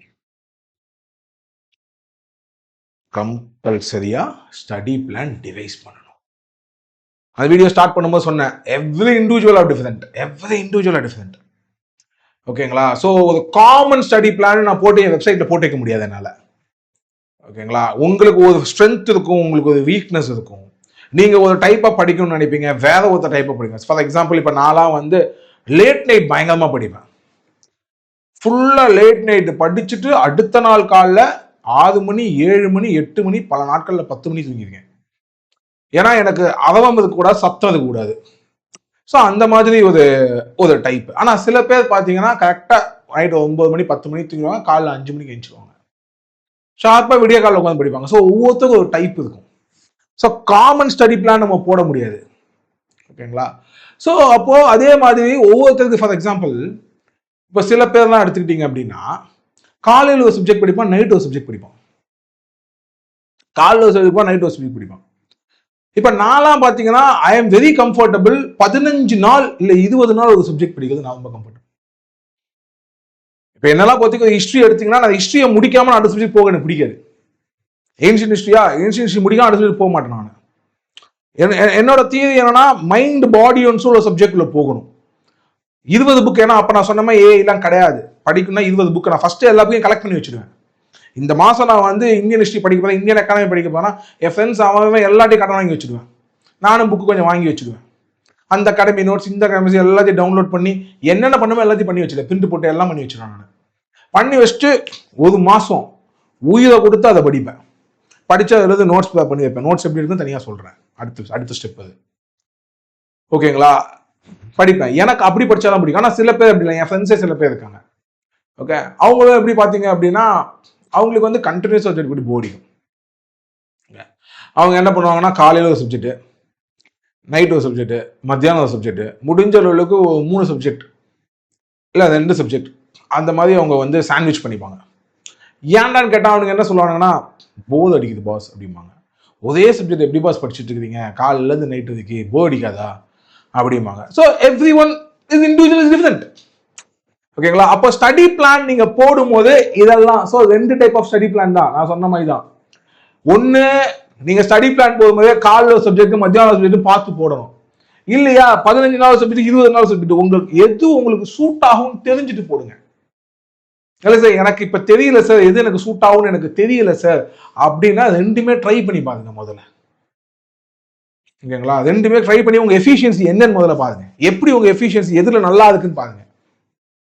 ஃபார் எக்ஸாம்பிள், காலையில வந்து எக்கானமி படிங்க, மத்தியானம் வந்து ஜியாகிரபி படிங்க, இல்லை நைட் வந்து ஜியாகிரபி படிங்க. ஓகேங்களா? ஸோ நடுவில் வந்து எக்ஸசைஸ் பண்ணிக்கோங்க. அதை சுற்றி சொல்கிறேன் கொஞ்ச நேரத்தில். ஓகேங்களா? அதெல்லாம் பண்ணிக்கோங்க. பண்ணிட்டு ஒரு 15 நாள் 20 நாள் போகட்டும்.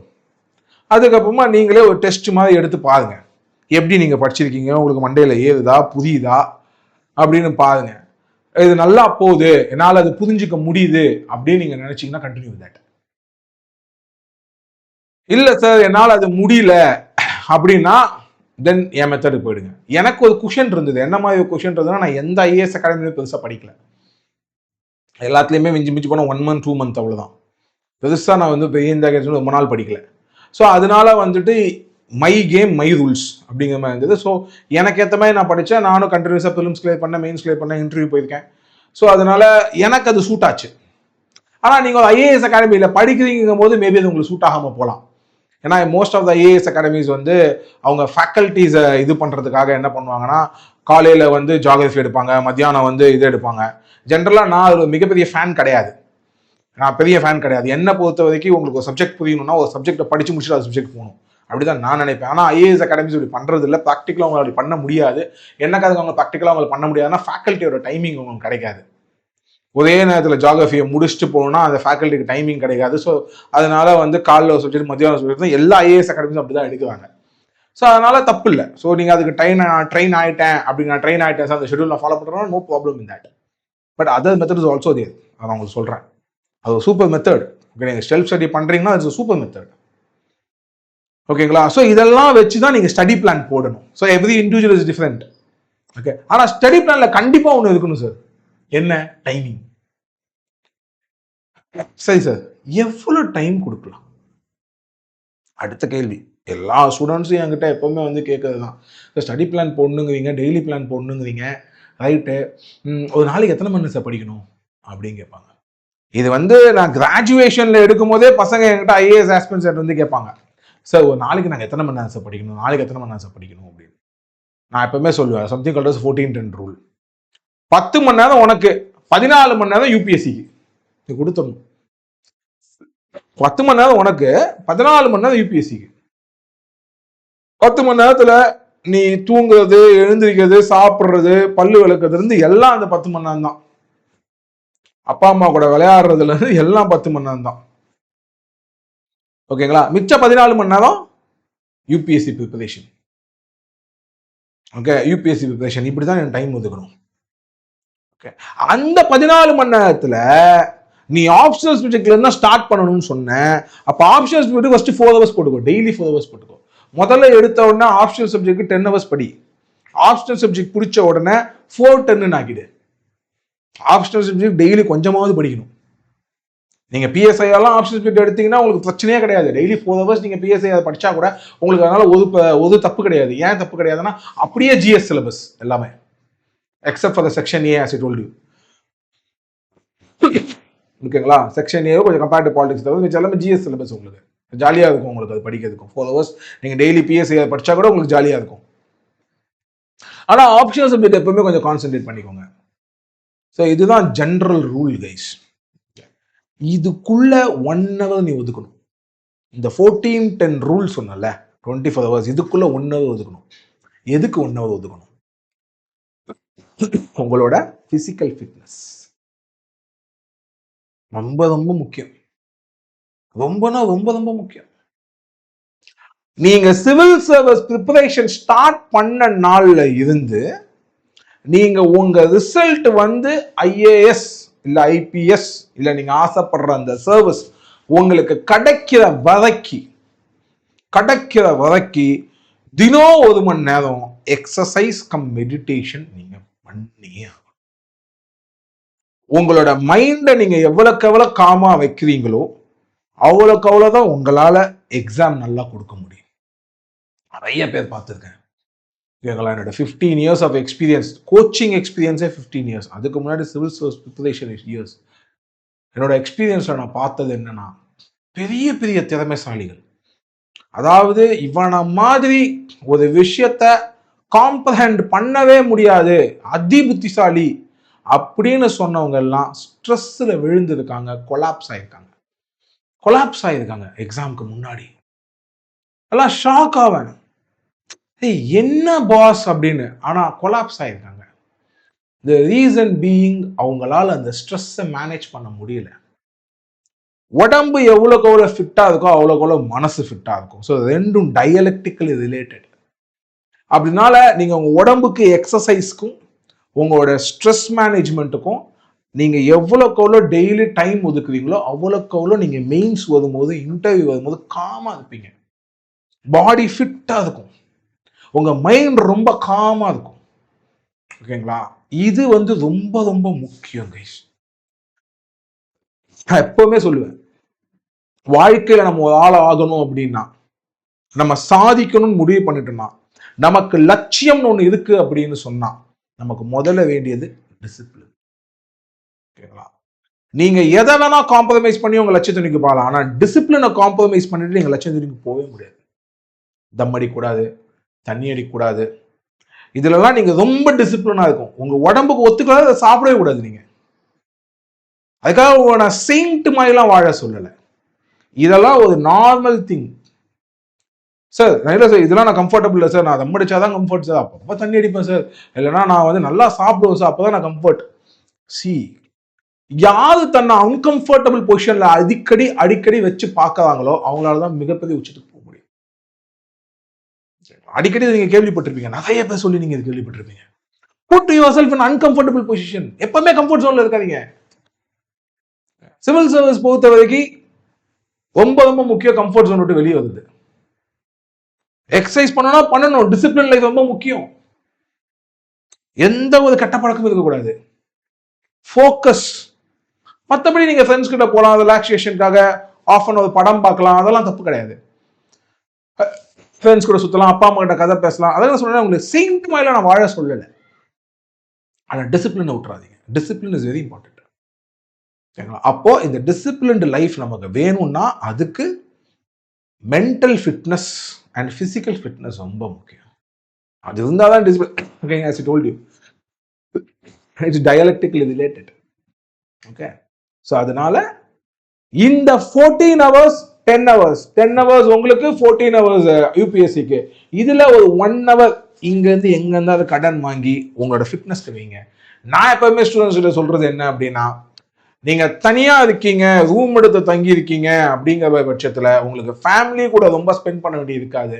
அதனால அப்ப நீங்க என்ன பண்ணுங்கன்னா, இந்த 10 hours இருந்து அந்த 1 hour போட்டுக்கோங்க.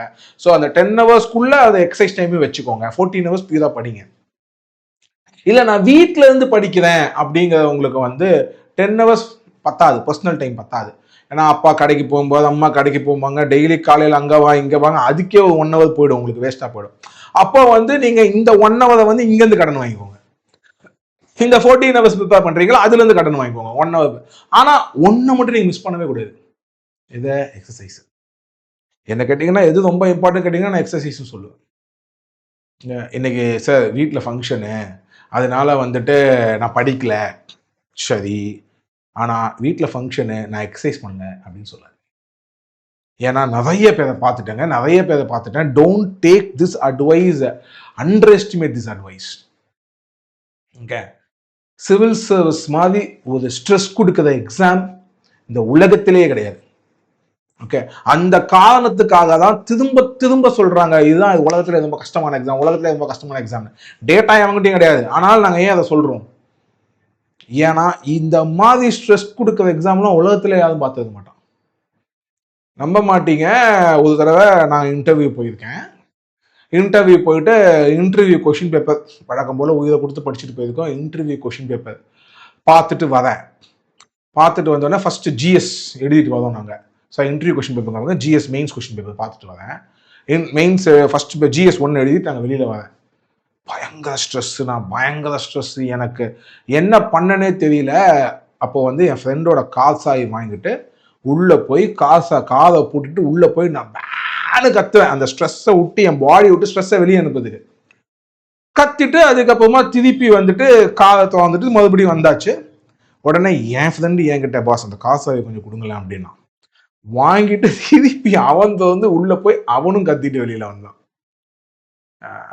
இது முடியாதான் இருக்கு இப்போ யோசிக்கும் போது.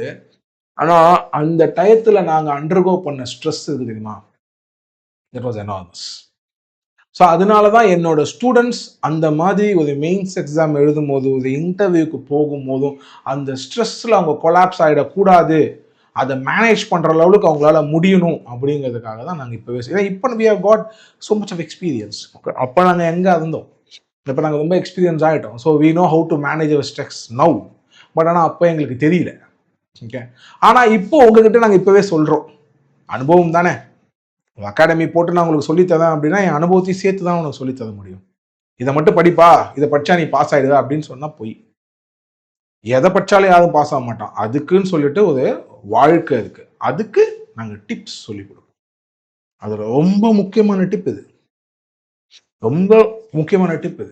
ஓகேங்களா? உங்களோட மைண்ட், பாடி அண்ட் சோல் ஒரு லைன்ல இருக்கணும். அது காமா இருக்கணும், ரொம்ப அமைதியா இருக்கணும். அது சிவில் சர்வீஸை நோக்கி டிசிப்ளின்டா போகணும். இப்படி போனாதான் நீ சிவில் சர்வீஸ் கிளியர் பண்ண முடியும்.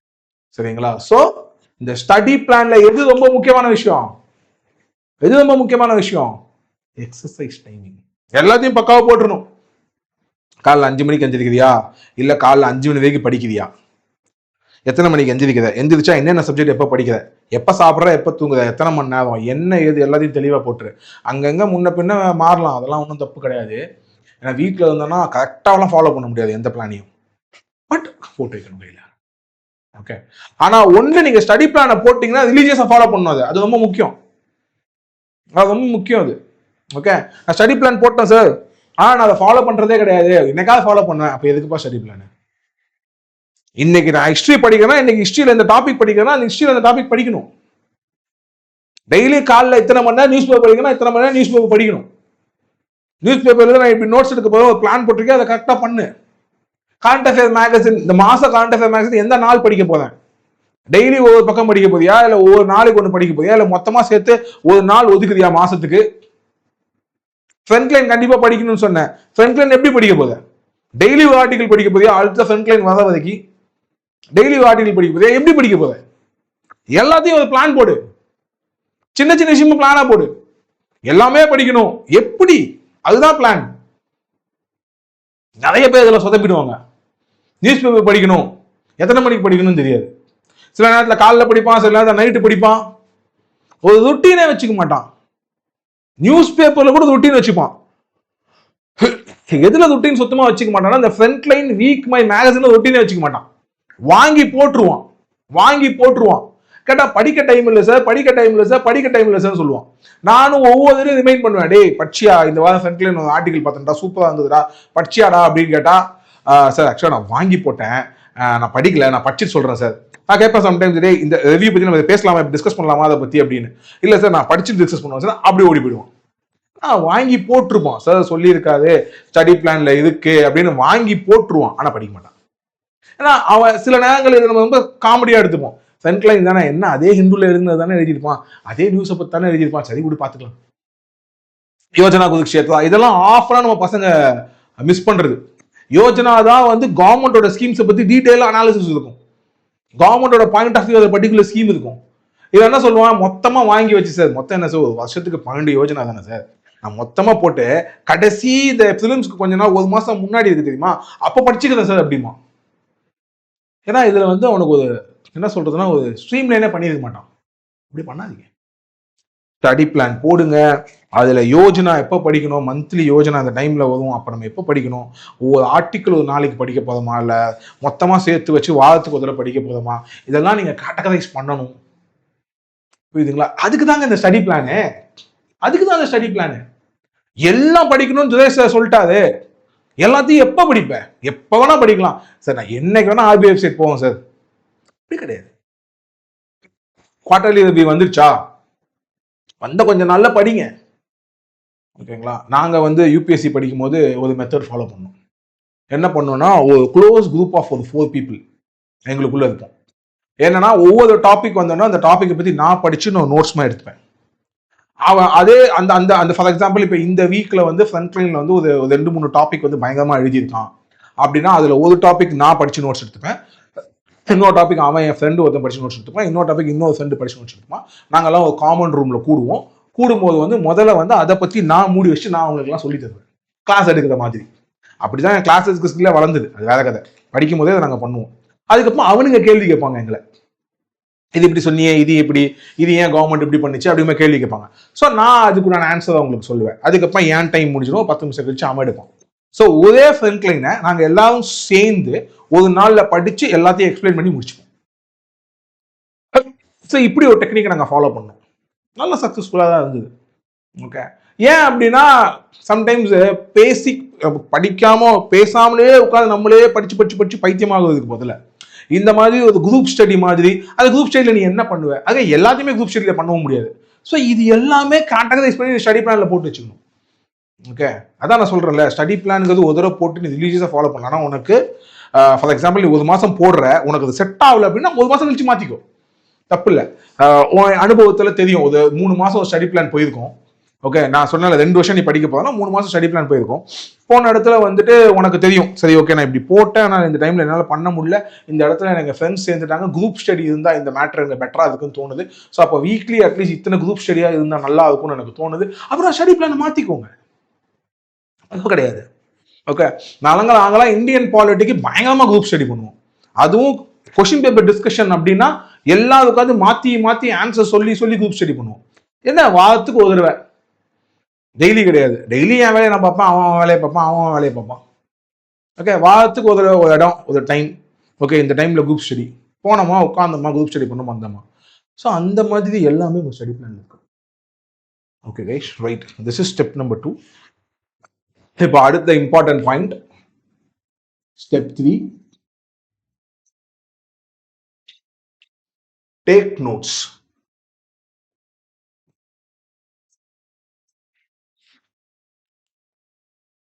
யூபிஎஸ்சி ப்ரிப்பேர் பண்றதுலயே நிறைய பேருக்கு வர டவுட் எதுல தெரியுமா வரும்?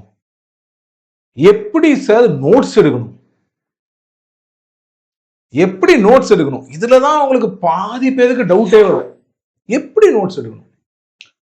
என் ஃப்ரெண்ட்ஸு, ஸ்டூடெண்ட்ஸு நிறைய பேர் வந்து சொல்லுவாங்க, சார் இந்த Cambridge style of notes making ஒன்று இருக்காமே, சார் இந்த Oxford style of notes making ஒன்று இருக்காமே, அதை ஃபாலோ பண்ணட்டுமா? அதான் சொல்லுவேன், அதெல்லாம் ஒன்றும் வேண்டாம். நோட் மேக்கிங்கில் 2 டைப் தான் இருக்கு. ஒன்று, ஒவ்வொரு சப்ஜெக்ட்டுக்கும் தனி நோட் புக் போடுறது. இப்போ ஃபார் எக்ஸாம்பிள் இந்தியன் ஹிஸ்டரிக்கு நான் நோட்ஸ் எடுக்கிறேன், ஓகேங்களா? நான் கிளாஸ் நான் ஐஏஎஸ் அகாடமி போயிட்டு இருக்கேன் அப்படின்னா அதை தனியாக நீங்கள் எழுதிக்கணும். அதை வந்து இந்த நோட்டோட கன்ஃபியூஸ் பண்ணக்கூடாது, இது தனி. ஓகே, இதில் வந்து நீங்கள் என்ன பண்ணணும்னா, நீங்கள் இந்தியன் ஹிஸ்ட்ரியில் நீங்கள் படிக்கிற புக்ஸில் இருந்தெல்லாம் படித்து நீங்கள் நோட்ஸ் எடுத்து வச்சுக்கணும். நீங்கள் நிறைய புக் படிப்பீங்க இல்லையா? இப்போ இந்தியன் ஹிஸ்ட்ரி, மாடர்ன் ஹிஸ்ட்ரினா ஒரு ஸ்டாண்டர்ட் டெக்ஸ்ட்னு சொன்னால் ஸ்பெக்ட்ரம், அதுதான் ஸ்டாண்டர்ட் டெக்ஸ்ட்டாக வந்து யூபிஎஸ்சி ப்ரிப்பேர் பண்ணுறவங்க எல்லாமே ஃபாலோ பண்ணுவாங்க மோஸ்ட்லி. ஸோ இப்போ நீங்கள் ஸ்பெக்ட்ரம் படிக்கிறீங்க, அதுக்கப்புறமா இன்னும் 2 புக் படிக்கிறீங்கன்னா அதுலேருந்து நீங்கள் நோட்ஸ் எடுத்து வச்சுக்கலாம். ஓகே, இந்தியன் மாடர்ன் ஹிஸ்ட்ரிக்குன்னு ஒரு தனி நோட் புக் போட்டு வச்சுக்கலாம். நீங்கள் அதில் நீங்கள் நோட்ஸ் எடுத்து வச்சுக்கலாம். இல்லை சார் நோட் புக்காக நான் வாங்க விரும்பல அப்படின்னு சொன்னால் ஓகே, நீங்கள் அதுக்கு பதிலாக என்ன பண்ணலாம் அப்படின்னு சொன்னால் A4 ஷீட் வாங்கி அதை தனியாக எடுத்து ஒரு பின் பண்ணி ஃபைல் போட்டு வச்சுக்கலாம். சரிங்களா? இது ஒரு ஸ்டைல். ஓகே, இன்னொரு ஸ்டைல் இருக்கு, அந்த ஸ்டைல் தான் நான் ஃபாலோ பண்ணுவேன். என்ன ஸ்டைல் அப்படின்னா, எல்லா சப்ஜெக்ட்டுக்கும் ஒரு ஸ்டாண்டர்ட் புக் இருக்கும். நான் சொன்ன மாதிரி இப்போ இந்தியன் ஹிஸ்ட்ரியோட ஸ்டாண்டர்ட் புக் என்ன, இந்தியன் மாடர்ன் ஹிஸ்ட்ரியோட ஸ்டாண்டர்ட் புக் என்ன, ஸ்பெக்ட்ரம். மாடர்ன் ஹிஸ்ட்ரினால ஸ்பெக்ட்ரம் தான் அந்த காலத்துல இருந்து. இந்தியன் பாலிட்டியோட ஸ்டாண்டர்ட் புக் என்ன, லக்ஷ்மிகாந்த். ஓகேங்களா? இப்போ லக்ஷ்மிகாந்த் எடுத்துப்போம். இப்போ நான் என்ன பண்ணுவேன் அப்படின்னா, லக்ஷ்மிகாந்த் என் ஸ்டாண்டர்ட் புக்கு. லக்ஷ்மிகாந்த்ல நான் எல்லா டாபிக்கும் படிப்பேன். அதே நேரத்தில் டிடி பாசு, சுபாஷ் கஷ்யப் இவங்களோட எல்லா புக்ஸும் வாங்கி வச்சிருப்பேன். அவர் பார்லிமெண்ட் பை சுபாஷ் கஷ்யப் ரொம்ப சூப்பர் புக்கு. இந்த மாதிரி புக்ஸ் எல்லாம் வாங்கி நீங்க படிக்கணும். DD Basu introduction to constitution, அது ஒரு சூப்பர் புக்கு. ஓகேங்களா? இந்த மாதிரி புக்லாம் நீங்க வாங்கி படிக்கணும். நான் என்ன பண்ணுவேன்னா, லக்ஷ்மிகாந்த் புக்கு ஸ்டாண்டர்ட் புக்கா நான் ஃபாலோ பண்ணுவேன். டிடி பாசு அதுக்கப்புறமா இது சுபாஷ் கஷ்யப் புக்ல எல்லாம் எக்ஸ்ட்ரா புக்கா ஃபாலோ பண்ணி அதுல எக்ஸ்ட்ரா பாயிண்ட்ஸ் எதுவும் லக்ஷ்மிகாந்த்ல இல்லாத பாயிண்ட் அதுவும் இருந்தது அப்படின்னா அந்த பாயிண்ட ஏன் லக்ஷ்மிகாந்த் மேலேயே லைட்டா எழுதி கிழிக்க வச்சுவேன். சின்னதா ஏன் லக்ஷ்மிகாந்த் நீங்க பாத்தீங்கன்னா அப்படியே மேல கீழே நல்லா குட்டி குட்டி நிறைய பாயிண்ட்ஸ் எழுதி வச்சிருக்கேன். எக்ஸ்ட்ரா பாயிண்ட் இதெல்லாம் என்னன்னா எக்ஸ்ட்ரா பாயிண்ட். மற்ற புக்ல இருந்து நான் பார்த்து எடுத்து எழுதி வச்ச எக்ஸ்ட்ரா பாயிண்ட். புரியுதுங்களா? நான் ரிவைஸ் பண்ணும்போது இந்த டெக்னிக் எனக்கு பயங்கரமா யூஸ் ஆகும். ஏன் இந்த டெக்னிக் யூஸ் ஆகும்னா, கடைசி எக்ஸாமுக்கு 2 நாள் முன்னாடி நான் புக்கை எடுத்து ரிவைஸ் பண்ணணும் அப்படின்னு முடிவு பண்றேன்னா எனக்கு கஷ்டமே கிடையாதுங்க. ஸ்ட்ரைட்டா எடுப்பேன், லக்ஷ்மிகாந்த் எடுப்பேன். ஒட்டு மொத்தமா நான் இந்தியன் பாலிட்டியில படிச்ச 10-15 புக்கோட அறிவும் இப்ப லக்ஷ்மிகாந்த்ல இருக்குது. எல்லாத்தையும் அதுல எழுதி வச்சிருக்கேன். நான் சின்ன சின்னதா எழுதி வச்சிருக்கேன். சம்டைம்ஸ் இடம் பத்தலைன்னா குட்டி குட்டியா பேப்பர்ல எழுதி அந்த பர்டிகுலர் டாபிக் மேல பின் பண்ணி வச்சிருக்கேன். புரியுதுங்களா? எடுத்து அப்படி பார்த்தோன்னா டக்கு டக்கு டக்கு டக்குன்னு ரிவைஸ் பண்ணா எல்லாம் மண்டையில மறுபடியும் வந்துடும். போட்டோ மாதிரி எக்ஸாம்ல ஞாபகம் வரும். ஓகே, இந்த பாயிண்ட் வந்து இந்த பேஜ்ல இந்த இடத்துல இருக்கு அப்படின்னு போட்டோ மாதிரி ஞாபகம் வரும். ஏன்னா நம்ம அதையே திரும்ப திரும்ப அந்த புக்கையே 10 தடவை ரிவைஸ் பண்ணிட்டு போறதுனால எனக்கு ரிவிஷனுக்கு இது ரொம்ப பெருசா யூஸ் ஆச்சு இந்த டெக்னிக். ஸோ எல்லாத்துக்குமே ஸ்டாண்டர்ட் புக் வச்சிருப்பேன். ஓகேங்களா? இது ஒரு சூப்பர் டெக்னிக் நோட்ஸ் எடுக்கிறதுல. இல்லைன்னா நான் சொன்ன இந்த ப்ரீவியஸ் டெக்னிக் இருக்கு, அதுவும் நிறைய பேர் பண்ணுவாங்க. மோஸ்ட் ஆஃப் த பீப்புள் அதை தான் பண்ணுவாங்க. நான் மட்டும் இதை பண்ணுவேன். மோஸ்ட் ஆஃப் த பீப்புள் அதை பண்ணுவாங்க. என்ன அப்படின்னு சொன்னா, பக்காவா எல்லா சப்ஜெக்டும் தனித்தனியா நோட்ஸ் போட்டு வைப்பாங்க. நான் வந்து ஆப்ஷனல் சப்ஜெக்ட், அதான் நான் எனக்கு வந்து political science and sociology 2 optional subject இருந்தது. ஆப்ஷனல் சப்ஜெக்ட்டுக்கு பார்த்தீங்க அப்படின்னா அதுக்கு தனியாக நோட்ஸ் தான் போட்டு வச்சிருப்பேன். அதுக்கு ஸ்டாண்டர்ட் புக் டெக்னிக் நான் யூஸ் பண்ண மாட்டேன். ஆப்ஷனல் சப்ஜெக்ட் பொறுத்தவரைக்கும் தனியாக தான் நோட்ஸ் போடுறேன். ஏன்னா ஆப்ஷனல் சப்ஜெக்ட் பொறுத்த வரைக்கும் இப்போ நான் படிக்கிற காலத்தில் பொலிட்டிக்கல் சயின்ஸ் ஆப்ஷனல் சப்ஜெக்ட் திலிம்ஸ்க்கு வரும். ஓகேங்களா? திலிம்ஸ்க்கு வரும். ஸோ அப்போ வந்து பொலிட்டிக்கல் சயின்ஸ் ஆப்ஷனல் சப்ஜெக்ட் திலிம்ஸ்க்கு வருது அப்படின்னா அதுக்கு நீங்கள் வேற மாதிரி நோட்ஸ் எடுக்கணும். அதே பொலிட்டிக்கல் சயின்ஸ் நீங்க மெயின்ஸ்க்கு எடுக்கிறீங்கன்னா அது வேற மாதிரி நோட்ஸ் எடுக்கணும். ஸோ அதனால அப்போ தனித்தனியா ஒரு பின் பண்ணி போட்டு தான் எழுதியிருந்தேன் ஆப்ஷன் சப்ஜெக்ட் மட்டும். ஆனா ஜிஎஸ் வந்து நான் இந்த டெக்னிக் தான் ஃபாலோ பண்ணேன். சரிங்களா? ஸோ அந்த மாதிரி ஏதாவது ஒரு டெக்னிக்கை ஃபாலோ பண்ணி நீங்க நோட்ஸ் எடுங்க. Notes taking is very important guys. ஓகேங்களா? ஸோ ஃபர்ஸ்ட் ஸ்டெப் என்ன, ப்ரீவியஸ் கொஸ்டின் பேப்பரை அனலைஸ் பண்ணணும். அதை நீங்க உங்க கையால பண்ணணும். ஒவ்வொரு மைக்ரோ டாபிக்கா பிரிச்சு பண்ணணும். ஓகேங்களா? இந்தியன் ஹிஸ்டரி 15 டாபிக் பிரி, எக்கானமி 15 டாபிக் பிரி, முடிஞ்சா பார் டயக்ராம் போட்டு வீட்டுல நீ பாக்குற இடத்துல ஒட்டி வை. வீடு ஃபுல்லா ஒட்டி வச்சு அப்பா அம்மா கிட்ட அடி வாங்கி கொடுக்காதீங்க. எனக்கு துரேஷ் சார் சொல்லியிருக்காரு, வேணா இந்த வீடியோவை போட்டு பாரு, வீடு ஃபுல்லா பாக்குற இடத்துல சாட் ஒட்ட சொல்லியிருக்காரு அப்படின்னு சொல்லி வீடு ஃபுல்லா சாட் ஒட்டி எனக்கு அடி வாங்கி கொடுத்துடக்கூடாது. சரியா? எங்க உங்க ரூம் இருக்கோ அங்க ஒட்டலாம். எதுக்காக நம்ம ஒட்டணும் அனலைஸ் பண்ணி அப்படின்னு சொன்னா இட் பிகம்ஸ் ஈஸியர். மறுபடியும் உங்க சப்கான்சியஸ் மைண்ட்ல ஃபீட் ஆகிட்டே இருக்கும். அது என்ன பொறுத்த வரைக்கும் ரொம்ப முக்கியம். அடுத்து ஸ்டடி பிளான். ஓகே, நான் சொன்ன மாதிரி உங்களோட ஸ்ட்ரென்த் என்ன, உங்க வீக்னஸ் என்ன, உங்களுக்கு எது வரும் எது வராது, நைட் எந்திரிக்கிற டைப்பா, காலில் எந்திரிக்கிற டைப்பா, ஒரே நேரத்தில் ஒரு புக் படிப்பீங்களா இல்லை மாற்றி மாற்றி படிப்பீங்களா, உங்களுக்கு என்ன சூட் ஆகும், எல்லாத்தையும் கரெக்டாக கணிச்சு ஒரு ஸ்டடி பிளான் போடணும்.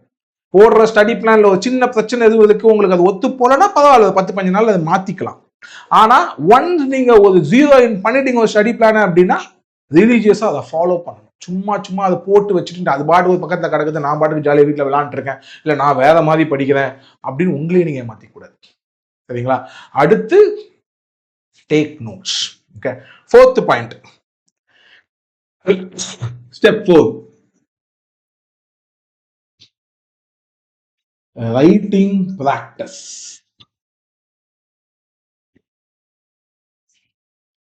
கொஞ்ச நேரத்துக்கு முன்னாடி சொன்னேன், அதாவது வீடியோ ஸ்டார்ட் பண்ணும்போது சொன்னேன். என்ன சொன்னேன் அப்படின்னா, முதல் 1.5 வருஷம் நீங்க ப்ரிப்பேர் பண்ணும்போது பாத்தீங்க அப்படின்னா நீங்க வெறும்ன ஜிஎஸ் பிலிம்ஸ்க்கு மட்டும் ப்ரிப்பேர் பண்ணக்கூடாது. It's a foundation preparation. பிலிம்ஸ்க்கு மாதிரியும் படிக்கணும், ப்ரீவியஸ் கொஸ்டின் பேப்பர் அனலைஸ் பண்ணி எந்தெந்த ஏரியாவில் என்னென்ன கேள்வி கேட்டிருக்கான்னு பிலிம்ஸ்க்கு ஏற்ற மாதிரி படிக்கணும், மெயின்ஸ்க்கு ஏற்ற மாதிரியும் படிக்கணும். இப்போ நீங்கள் இந்தியன் ஹிஸ்ட்ரி படிக்கிறீங்க, இந்த மாதம் நான் இந்தியன் ஹிஸ்ட்ரி படிக்க போதுன்னு முடிவு பண்ணி நீங்கள் ஸ்டடி பிளான் போடுறீங்க அப்படின்னா இந்தியன் ஹிஸ்ட்ரியை வந்து பிலிம்ஸ்க்கு ஏற்ற மாதிரியும் படித்து ஸ்டாண்டர்ட் புக்ஸில் நான் சொன்ன மாதிரி டெக்னிக்கை யூஸ் பண்ணியோ இல்லை வேறு ஏதாவது டெக்னிக் யூஸ் பண்ணி நோட்ஸ் பண்ணி எடுத்து வைக்கணும். அதே மாதிரி இந்தியன் ஹிஸ்ட்ரியில் மெயின்ஸில் எப்படியெல்லாம் கேள்வி கேட்கறான்னு அதோட previous year question paper analyse பண்ணி அதுக்கேற்ற மாதிரி தனியாக நோட்ஸ் எடுத்து வைக்கணும். நீங்கள் இந்த எல்லாம் நீங்கள் முதல் 1.5 வருஷம் பண்ணணும். அப்போ நீங்க பிலிம்ஸ்க்கு ஏற்ற மாதிரி நோட்ஸ் எடுக்கிறீங்க, மெயின்ஸ்க்கு ஏற்ற மாதிரி யூஸ் பண்றீங்க, வெறும் பிலிம்ஸ் மட்டும் ப்ரிப்பேர் பண்ணல மெயின்ஸ்க்கும் சேர்த்து ப்ரிப்பேர் பண்றீங்கன்னா ரொம்ப முக்கியம் என்னங்க, ரைட்டிங் பிராக்டிஸ். அதாவது நிறைய ஸ்டூடெண்ட்ஸ் பார்த்துருக்கேன், என்னன்னா நல்லா படிப்பான், ஹேண்ட் ரைட்டிங் ஒண்ணுமே புரியாது. அதை விட கொடுமை என்னன்னா, நம்ம கிட்ட எழுதி காட்ட சொல்லுவோம், எழுதி காட்டும் போது முதல்ல வந்து அப்படி அழகா எழுதுவான், கொஞ்சம் வேகமா ஆக ஆக ஆக ஆக கோழி கிறுக்கலாம் ஆயிடும், சுத்தமா மண்டையில புரியும். அவன் என்ன எழுதா நமக்கு தெரியாது, சூப்பரா படிச்சிருப்பானுங்க, ஆனா அவன் எழுதுனது புரிஞ்சாதானே நான் மார்க் போடுறது. ஓகேங்களா? அதனாலதான் நான் அவங்ககிட்ட சொல்லுவேன், தம்பி தப்பே கிடையாது, இந்த ஸ்கூல்ல வந்து இந்த 2 லைன் நோட் புக் போல வந்து குழந்தைங்க படிக்கிறது அதுல பிராக்டிஸ் பண்ணுமா, அந்த மாதிரி கூட நீ பிராக்டிஸ் பண்ணு, தப்பே கிடையாது. ஆனா தயவு செஞ்சு பிராக்டிஸ் பண்ணு. முதல்ல டெய்லி ஒரு எஸ்ஸே எடுத்து எழுது, டெய்லி ஒரு எஸ்ஸே எடுத்து எழுது, அசைன்மெண்ட்ஸ் கிடைச்சா அசைன்மெண்ட்ஸ் பண்ணு, எழுது. உன்னால டைம் லிமிட்குள்ள அந்த எஸ்ஸேவை எழுத முடியுதா, நீ யோசிக்கிற வேகத்துக்கு உனக்கு எழுத்துக்களோட வேகம் இருக்குதா, அப்படி யோசிக்கிற வேகத்துக்கு நீ எழுதும் போது உன் ஹேண்ட் ரைட்டிங் கரெக்டா இருக்கா பாரு. அப்படி உனக்கு ஹேண்ட் ரைட்டிங் கரெக்டா வரல, சார் நான் நல்லா வேகமா யோசிக்க கத்துக்கிட்டேன், டக்குன்னு ஒரு கொஸ்டினை பார்த்த உடனே கொஸ்டினோட ஆன்சர் எனக்கு என்னால யோசிக்க முடியுது சார், ஆனா எனக்கு அந்த லெவலுக்கு வந்து ஹேண்ட் ரைட்டிங் வரமா, வேகமா எழுத எழுத ஹேண்ட் ரைட்டிங் மோசமாகுது, தப்பே கிடையாது. நான் சொன்ன மாதிரி ஹேண்ட் ரைட்டிங் ப்ராக்டிஸ் பண்ண ஆரம்பிச்சிடும். இதெல்லாம் உங்களுக்கு பண்ணணும்னா இந்த ரைட்டிங் ப்ராக்டிஸை நீங்க சிவில் சர்வீஸ் ப்ரிப்பேர் பண்ற ஆரம்பிச்ச காலத்துல இருந்து பண்ணாதான் உங்களுக்கு பண்ண முடியும். கடைசி 2 மாசத்தை நீங்க பண்ணீங்கன்னா எப்படி பண்ண முடியும்? பண்ண முடியாது இல்லையா? அங்கதான் பிரச்சனை வருது. மெயின்ஸ் பிலிம்ஸ் பண்ணிட்டே இருப்பான், உயிரை கொடுத்து ப்ரிப்பேர் பண்ணி பிலிம்ஸ் அடிச்சு தூக்கிடுவான். அதுக்கப்புறம் மெயின்ஸ் ப்ரிப்பேர் பண்ணும்போது ரைட்டிங் ப்ராக்டிஸ் ஸ்டார்ட் பண்ணுவான். அவனால எந்த கொஸ்டினும் டைமுக்கு முடிக்க முடியாது, கொஸ்டின் பேப்பரே டைமுக்கு முடிக்க முடியாது. கடைசியில வந்து சொல்லுவான், சார் ஜிஎஸ்ல 4 கொஸ்டின் விட்டேன், ஆப்ஷனல்ல 3 கொஸ்டின் விட்டேன், ஏன்னா டைம் இல்லை அப்படிமா. சரி, டைம் இல்லை, உனக்கு டைம் மேனேஜ்மெண்ட் வரல, ஆப்ஷனல் 3 கொஸ்டின் எழுதல, சரி ஓகே, எழுதின வரைக்கும் உனக்கு மண்டேல ஏதாவது எழுத மற்றவனுக்கு புரியுமா அப்படின்னு கேட்டா எழுதின வரைக்கும் மற்றவனுக்கு புரியாது, ஏன்னா ஹேண்ட் ரைட்டிங் அவ்வளவு காலமா இருக்கும். அதனாலேயே அவனுக்கு மெயின்ஸ் போயிடும். நமக்கு தெரியும் அவன் மெயின்ஸ் நல்லா தான் எழுதியிருப்பான்னு, ஆனா எக்ஸாமினருக்கு தெரிஞ்சிருக்காது நல்லா மெயின்ஸ் நல்லா தான் எழுதியிருப்பான்னு. ஏன் தெரிஞ்சிருக்காது அப்படின்னா இவன் எழுதுனது புரிஞ்சாதானே தெரியுது, புரியுதுங்களா? அதனால ப்ளீஸ் டேக் திஸ் அட்வைஸ். நீங்க நான் சொன்னல முதல் 2 வருஷத்துக்கு அப்புறம் தான் நீங்க பிலிம்ஸே கொடுக்கணும். அதுல 1.5 வருஷம் நீங்க ஃபவுண்டேஷனுக்கு ப்ரிப்பேர் பண்ணணும். அப்படி நீங்க ஃபவுண்டேஷனுக்கு ப்ரிப்பேர் பண்ணும்போதே ரைட்டிங் ப்ராக்டிஸையும் பண்ணுங்க. டெய்லி ஒரு 1/2 மணி நேரம் எழுதுங்க, ஒரு கொஸ்டின் எடுத்து எழுதுங்க. சில ஸ்டூடெண்ட்ஸ் என்கிட்ட ஆர்கியூ பண்ணுவாங்க, சார் நோட்ஸ் எடுக்கதே நாங்க எழுதுறது தானே சார். அது கிடையாது ரைட்டிங் ப்ராக்டிஸ். முதல்ல நீங்க கன்ஃபியூஸ் பண்ணிக்கிறீங்க. ரைட்டிங் ப்ராக்டிஸ்ங்கிறது ஒரு கொஸ்டினை எடுத்து அந்த கொஸ்டினை ஒரு டைம் லிமிட்குள்ள முடிச்சு காட்டணும், அதுதான் ரைட்டிங் ப்ராக்டிஸ். புரியுதுங்களா? ஏன்னா உங்களுக்கு ஜிஎஸ் பேப்பர் எழுதுறதுக்குலாம் டைம் கிடைக்காது. ஆப்ஷனல் பேப்பருக்குலாம் 7 நிமிஷத்துல நீங்க முடிக்கணும் 10 மார்க் கொஸ்டினை. புரியுதுங்களா? 250 வேர்டு நீங்க எழுதணும். 15 மார்க் கொஸ்டினா 250 வேர்டு நீங்க எழுதணும்.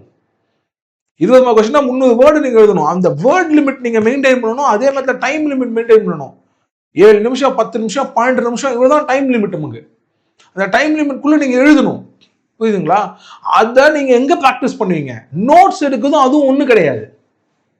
சார் நான் படிச்சு நோட்ஸ் எடுத்துக்கிட்டே இருக்கேன் சார். என் ஐஏஎஸ் அகாடமியில் சார் ஒரு பையன் எனக்கு சொன்னான், சார் என் ஐஏஎஸ் அகாடமியில் எப்படின்னா சார், எங்க மேடம் வந்து வேகமா டிக்டேட் பண்ணிட்டே இருப்பாங்க, அவங்க டிக்டேட் பண்ற வேகத்துல நான் எழுதுவேன் சார், அதுவே பெரிய ரைட்டிங் ப்ராக்டிஸ் சார் அப்படிமா.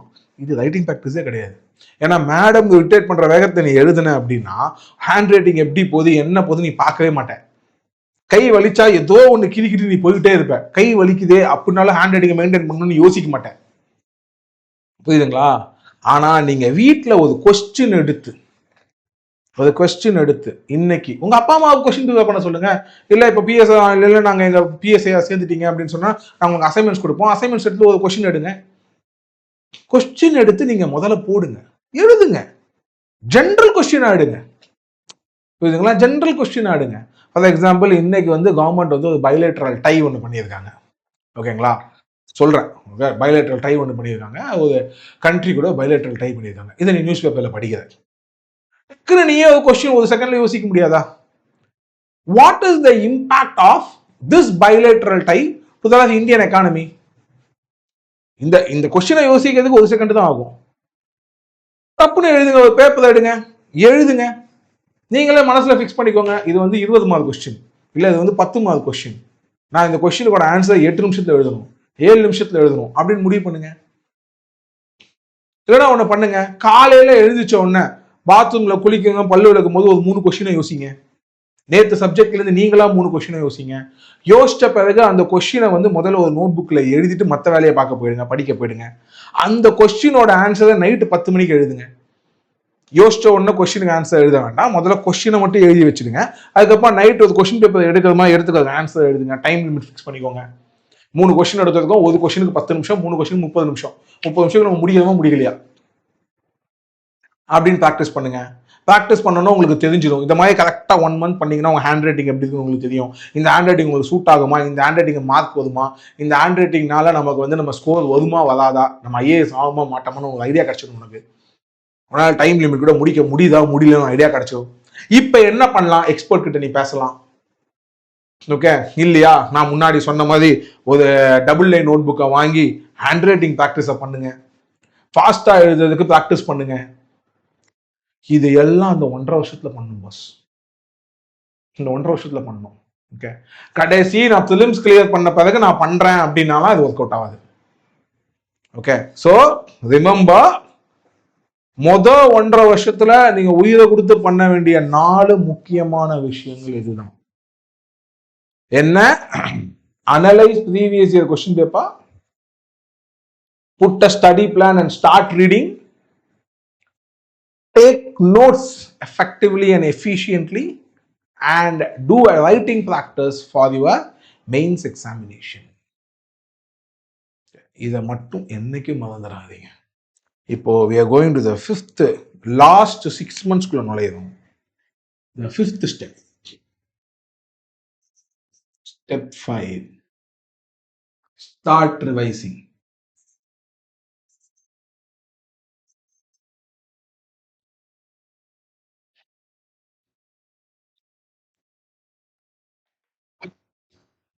இப்பதாங்க நம்ம லாஸ்ட் 6 months வரும். லாஸ்ட் 6 monthsல நமக்கு என்ன ரூல்? அதாவது இது வரைக்கும் நீங்க ஃபவுண்டேஷன் ப்ரிப்பரேஷன் பண்ணியிருக்கீங்க, ப்ரிலிம்ஸ்க்கு ஏற்ற மாதிரியும் படிச்சிருக்கீங்க, மெயின்ஸ்க்கு ஏற்ற மாதிரியும் படிச்சிருக்கீங்க, ஓகேங்களா? ஆனா இப்போ கடைசி 6 மாசம் வந்துருச்சு. இப்போ நீங்க ப்ரிலிம்ஸ்க்கு ஏற்ற மாதிரி மட்டும்தான் படிக்கணும், ப்ரிலிம்ஸ்க்கு ஏற்ற மாதிரி மட்டும்தான் ரிவைஸ் பண்ணணும். என்ன சார் வித்தியாசம்? ரெண்டும் ஒன்று தானே சார். ப்ரிலிம்ஸ்க்கு ஏற்ற மாதிரி படிச்சா என்ன, மெயின்ஸ்க்கு ஏற்ற மாதிரி படிச்சா என்ன, எனக்கு ஒன்றுமே புரியல அப்படிங்கிறீங்களா? அதாவது நாங்கள் சிவில் சர்வீஸ் ப்ரிப்பேர் பண்ணும்போது ஒன்று சொல்லுவோம், என்னன்னா ப்ரிலிம்ஸ் ப்ரிப்பேர் எப்படி பண்ணணும், மெயின்ஸ் ப்ரிப்பேர் எப்படி பண்ணணும்னா, ப்ரிலிம்ஸ்க்கு வந்து நம்மளுக்கு டிஃபைன்டு சிலபஸ் கிடையாது, என்ன கேட்க போதான்னு தெரியாது. அதனால ஒன்று சொல்லுவாங்க எங்களுக்கு, எப்படின்னா anything above the sun, anything under the sun, anything about the sun வரும் அப்படிம்பாங்க. அப்படின்னா என்ன வேணா வரும்னு அர்த்தம். ஓகே, சூரியனுக்கு மேலையும் கேட்பான், சூரியனுக்கு கீழேயும் கேட்பான், சூரியனை பத்தியும் கேட்பான், அப்போ என்ன வேணா கேட்பான். ஓகேங்களா? இதுதான் பிரிலிமினரி எக்ஸாம். ஸோ இந்த மாதிரி ஒரு டிஃபைன்டு சிலபஸ் இல்லை, என்ன கேட்பான் நமக்கு தெரியாது அப்படின்னா நீங்க பயங்கரமா வைடா படிக்கணும், தேடி தேடி படிக்கணும். அது புது விஷயமா, இது புது விஷயமா அப்படின்னு தேடி தேடி படிக்கணும். அப்போ you have to read miles wider, inch deeper. ரொம்ப உள்ள போய் படிக்க வேணாம், மேலோட்டமா ஓரளவுக்கு உள்ள போனா போதும். இன்ச் டீப்பர், ஒரு இன்ச்னா எவ்வளவு தானே, ஓகேங்களா? ஒரு இன்ச் டீப்பர் உள்ள போனா போதும். ஆனா வைடரா படிக்கணும், நிறைய விஷயம் உனக்கு தெரிஞ்சிருக்கணும். இந்த ஜாக் ஆஃப் ஆல் ட்ரேட்ஸ் சொல்லுவாங்க தெரியுமா, அந்த மாதிரி ஒரு ஜாக் ஆஃப் ஆல் ட்ரேட்ஸா இருக்கணும் நீ பிலிம்ஸ் கிளியர் பண்ணணும்னா. புரியுதுங்களா? அதுதான் பிலிம்ஸ் படிக்கக்கூடிய டெக்னிக். ஆனா இதே மெயின்ஸ் எக்ஸாம் வந்தீங்கன்னா நீங்க ஜாக் ஆஃப் ஆல் ட்ரேட்ஸ் இருக்க வேணாம். ஏன்னா உங்க டிஃபைன்டு சிலபஸ் அங்க இருக்கு, டிஃபைன்டு சிலபஸ் இருக்கு. சிலபஸ்க்கு வெளியே பெருசா கேட்க மாட்டான். வேணா சிலபஸ்க்கு இந்த பக்கம் லைட்டா போனா இல்ல அந்த பக்கம் லைட்டா போலாம், அவ்வளவுதான். ஆனா சிலபஸ்க்கு வெளியில ரொம்ப பெருசா கேட்க மாட்டான், சிலபஸ்க்குள்ளதான் அவன் கேட்பான். புரியுதுங்களா? அப்ப அவன் சிலபஸ்க்குள்ளதான் அவன் கேட்க போறான். அப்படிங்கும் போது நீங்க எப்படி படிக்கணும்? You have to go inch wider, miles deeper. உள்ள தோண்டி தோண்டி டிக் டீப் அப்படின்னு சொல்லுவாங்கல்ல, அந்த டாபிக் சிலபஸ் கொடுத்திருக்கானா உள்ள தோண்டி தோண்டி தோண்டி தோண்டி படி. என்ன இருக்கு அந்த டாபிக்ல, இன்னொரு டாபிக் எனக்கு தெரியணும், தோண்டி தோண்டி படி, டீப்பா படி. அந்த டாபிக்கை பத்தி டீப்பா படி. அதோட இம்பாக்ட் என்ன, அதோட சேலஞ்சஸ் என்ன, அதோட பாசிட்டிவ் நெகட்டிவ், யாரெல்லாம் இப்ப தப்பா பேசியிருக்கா, யாரெல்லாம் புகழ்ந்து பேசியிருக்கா, இந்த மாதிரி எல்லாத்தையும் டீப்பா அனலைஸ் பண்ணி படிக்கணும். ஏன்னா சிலபஸ் இருக்கு, GS1, GS2, GS3, GS4 syllabus இருக்கு நம்ம கிட்ட. ஆப்ஷனல் சப்ஜெக்ட்டுக்கு அதை விட கிளியர் சிலபஸ் இருக்கு. புரியுதுங்களா? அப்போ பிலிம்ஸும் மெயின்ஸும் ஒரே மாதிரி நீ ப்ரிப்பேர் பண்ண முடியாது, ரெண்டுத்தையும் வேற வேற மாதிரி தான் ப்ரிப்பேர் பண்ணணும். அப்ப கடைசி 6 மாசம் நீ பிலிம்ஸுக்காக ஒதுக்கி ரிவைஸ் பண்ணணும். Start revising. இதுல இன்னொரு விஷயம் இருக்கு பிலிம்ஸ் எக்ஸாம் பொறுத்த வரைக்கும் தம்பி. அதாவது நாம கொடுக்கிற ஆன்சர், கொடுக்கிற கொஸ்டினுக்கு ஆன்சர் நமக்கு தெரியணும்னு அவசியமே கிடையாது. கேள்வி வருது, இந்த கேள்விக்கு ஆன்சர் தெரியணும் அவசியமே கிடையாது. 4 ஆப்ஷன்ல எந்த 3 ஆப்ஷன் வராதுன்னு தெரிஞ்சாலே போதும். கரெக்டா? ஆனா மெயின்ஸ்க்கு அப்படி கிடையாது, ஆப்ஷனே கிடையாது, நீ தான் எழுதணும். அப்போ மெயின்ஸை பொறுத்தவரைக்கும் கேள்விக்கு விட தெரியணும் உனக்கு. பிலிம்ஸை பொறுத்தவரைக்கும் எனக்கு கேள்வி விட தெரிய வேண்டாம், எது விட இல்லைன்னு தெரிஞ்சா கூட நீ ஆன்சர் போட்டுடலாம். விட தெரிஞ்சா நல்லது, விட தெரிஞ்சா நல்லது. ஒருவேளை எனக்கு விட தெரியலன்னா எது விடையா வராதுன்னு தெரியற அளவுக்கு உனக்கு எலிமினேஷன் டெக்னிக் தெரிஞ்சிருக்கும். புரியுதுங்களா? சார் 4 ஆப்ஷன் கொடுத்துருக்கா சார், கண்டிப்பா இந்த 3 வராது. அப்ப அதான் ஆன்சர் தெரியல, அதான் கண்டிப்பா வராது, மிச்ச 3 வராதுல்ல. அந்த எலிமினேட் பண்றக்கூடிய அது பிராக்டிஸ். இதெல்லாம் பிராக்டிஸ் பண்ண பண்ண பண்ண பண்ணதான் வரும். அப்போ பிலிம்ஸ்க்கு தனியா டைம் ஒட்டி ரிவைஸ் பண்ணணும். அப்ப எப்படி சார் ரிவைஸ் பண்ணலாம்? ஓகே சார், நீங்க சொன்ன மாதிரி நான் பிலிம்ஸ்க்கு ரிவைஸ் பண்ண ஆரம்பிச்சேன். எப்படி சார் ரிவைஸ் பண்ணலாம்? எல்லா டாப்பிக்கும் அப்படியே நான் படிச்ச எல்லா டாப்பிக்கும் பண்ணிக்கலாமா சார்? பிலிம்ஸ் பொறுத்தவரைக்கும் history, geography, economy, politics, science and technology, environmental science, அதுக்கப்புறம் இன்டர்நேஷனல் ரிலேஷன்ஸ், இந்த மாதிரி நிறைய ஏரியால இருந்து கேட்கலாம் சார். எல்லா ஏரியாவும் பயங்கரமா நான் வந்து ப்ராக்டிஸ் மறுபடியும் ரிவைஸ் பண்ணுவா சார். எல்லாம் தப்பு இல்லை. ஆனா ப்ரீவியஸ் இயர் கொஸ்டின் பேப்பரை பார்த்து அதை அனலைஸ் பண்ணி அதுல ரொம்ப சிக்னிஃபிகண்ட் ஏரியா என்னன்னு பார்த்து அதுல உங்க ஸ்ட்ராங்கர் ஏரியாஸ் என்னன்னு பார்த்து அந்த ஸ்ட்ராங்கர் ஏரியாவை நல்லா அனலைஸ் பண்ணிட்டு போனீங்க அப்படின்னா, நல்லா மறுபடியும் ரிவைஸ் பண்ணிட்டு போனீங்கன்னா நல்லது. என்ன சார் புரியல அப்படிங்கிறீங்களா? அதாவது இந்த 2 டெக்னிக்ஸுங்க ஜென்ரலி. என்ன அப்படின்னா, இப்போ ஃபார் எக்ஸாம்பிள் இப்போ நான் சிவில்ஸ் பண்ற காலத்துல எனக்கு வந்து சில ஏரியாஸ்லாம் செம்ம ஸ்ட்ராங்கா இருந்தது. இந்தியன் பாலிட்டி பயங்கர ஸ்ட்ராங் நான், இந்தியன் எக்கானமி பயங்கர ஸ்ட்ராங் நான், ஏன்ஷியன் இந்தியன் ஹிஸ்ட்ரி, ஏன்ஷியன் பிலாசபிலாம் செம்ம ஸ்ட்ராங் நான். இந்த மாதிரி ஏரியாலாம் நான் பயங்கரமான ஸ்ட்ராங். சில ஏரியாவில் நான் வீக் அப்படின்னு சொன்னா ஜியாகிரபியில் நான் கொஞ்சம் வீக்கு. ஸோ இந்த மாதிரி சில ஏரியாவில் நான் கொஞ்சம் வீக்காக இருந்தேன். இப்போ ரிவிஷன் டைம் அப்படின்னு வரும்போது என் மைண்ட்ல ஒரு விஷயம் ஓடும். என்ன ஓடும் அப்படின்னா, நான் உயிரை கொடுத்து ஜியாகிரபி நான் ரிவைஸ் பண்ணிட்டு போனாலும் ஒரு நாளைக்கு 5 மணி நேரம் 6 மணி நேரம் ஜியாகிரபிக்காக நான் டைம் ஸ்பெண்ட் பண்ணி ரிவைஸ் பண்ணி போனாலும் ஜியாகிரபில இருந்து 20 கேள்வி கேட்டாங்க அப்படின்னா என்னால ஒரு 7ல இருந்து 8 கேள்விக்கு மேல போட முடியல. ஓகேங்களா? போட முடியல. ஆனா அதே என்னோட ஸ்ட்ராங் ஏரியால எக்கானமி, பாலிட்டி இந்த மாதிரி நான் போறேன் அப்படின்னா, பாலிட்டியில ஒரு 15 கேள்வி 10 கேள்வி கேட்கலாம், இந்தியன் எக்கானமில ஒரு 15 கேள்வி 14 கேள்வி கேட்கலாம் அப்படின்னு சொன்னா, நான் செம்மையா ப்ரிப்பேர் பண்ணிட்டு போனேன் அப்படின்னா அந்த 14ல நான் 15 போடுறேன், சம்டைம்ஸ் 13 போடுறேன். ஓகேவா? செம்மையா ப்ரிப்பேர் பண்ணிட்டு போனேன்னா, அதே மாதிரி இந்தியன் பாலிட்டில நான் பயங்கர ப்ரிப்பேர் பண்ணிட்டு போனா அதே மாதிரி நான் 17 கொஸ்டின்ல அகைன் ஒரு 13 போடுறேன், இல்ல 14 போடுறேன். ஓகே, ஸோ அப்போ நான் என்னோட மார்க் டெஸ்ட் எடுக்கும்போது நான் அதை தெரிஞ்சு வச்சுப்பேன். ஓகே, அப்போ எனக்கு இதுல ஸ்ட்ரென்த் அதிகமா இருக்கு, இதுல நான் இன்னும் நல்லா படிச்சுட்டு போனேன் அப்படின்னா இந்த பர்டிகுலர் சில ஏரியாஸ்ல இருந்து எப்படி கேள்வி கேட்டாலும் நான் தூக்கிடுறேன் அப்படின்னு. அப்ப நான் என்ன பண்ணுவேன்னா, பிலிம்ஸ்க்கு முன்னாடி ரிவைஸ் பண்ணும்போது என் ஸ்ட்ராங் ஏரியாஸை நல்லா ரிவைஸ் பண்ணிட்டு போவேன். சில நாட்கள்லாம் Indian polity, Indian economy, ancient history, இந்த மாதிரி 2-3 ஏரியா, மாடர்ன் ஹிஸ்ட்ரி எப்பயுமே ஸ்ட்ராங். மாடர்ன் ஹிஸ்ட்ரி இதுலலாம் வச்சு அசால்ட்டா அந்த கட் ஆஃப்க்கு மேல அசால்ட்டா போயிடும். நல்லா ஞாபகம் வச்சுக்கோங்க, பிலிம்ஸ் வந்து எலிமினேஷன் ரவுண்ட் தான், ஸ்கோர் வரப்போகுது கிடையாது. யூபிஎஸ்சி பொறுத்த வரைக்கும் உனக்கு பிலிம்ஸ்க்கு எப்படி கேள்வி கேட்பான், உன்னை செலக்ட் பண்ணுங்க மோட்ல கேள்வி கேட்க மாட்டான். எந்த கேள்வி கேட்டு உன்னை வெளியே அனுப்பணுங்கிற மோட்ல தான் அவன் கேள்வி கேட்பான். ஓகே, அதனாலதான் கேள்வி எடகுடமா இருக்கும். அப்ப யூபிஎஸ்சியோட மைண்ட் செட் வந்து பிலிம்ஸ் எக்ஸாமோட கேள்வி செட் பண்ணும்போது என்னவா இருந்திருக்கும், இந்த கேள்விக்கு அவனுக்கு விட தெரியக்கூடாது, அவனை போட்டு குழப்புன்னு குழப்பி அவனை எப்படா வெளியே அனுப்பணும் அப்படின்னு யோசிச்சு அந்த பிளான்ல தான் கேள்வியை கேட்பான். புரியுதுங்களா? அப்ப அதுக்கு ஏத்த மாதிரி நீ உன்னை ப்ரிப்பேர் பண்ணிட்டு போகணும்.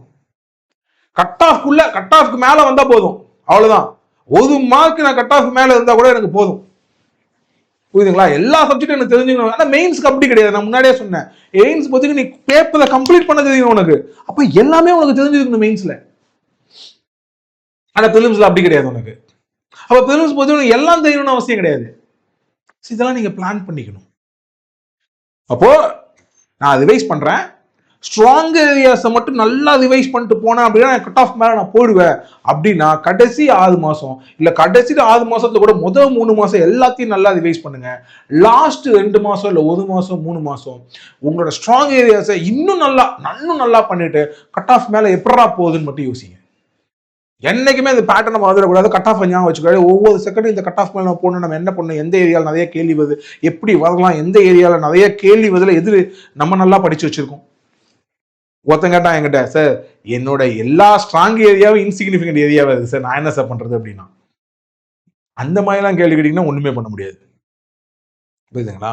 ஸோ ஓரளவுக்கு நல்லா சீரியஸ் ப்ரிப்பேர் பண்றீங்க அப்படின்னா உங்க சிக்னிஃபிகண்ட் ஏரியால சில ஏரியாவை ஸ்ட்ராங் பண்ணி வச்சுக்கோங்க. இப்படிதான் பண்ணணும். நீங்க படிக்கிற காலத்துல அந்த 1.5 வருஷத்திலே நல்லா அதிகமா கேள்வி வரக்கூடிய ஸ்ட்ராங் பண்ணி வச்சுக்கோங்க, ஸ்ட்ரென்த் பண்ணி வச்சுக்கோங்க. அப்படி வச்சுக்கிட்டீங்கன்னா ஈஸியா வருஷம் பிலிம்ஸ் கிளியர் பண்ணிடலாம். புரியுதுங்களா? ஸோ இதுதான் ரிவைசிங் டெக்னிக்.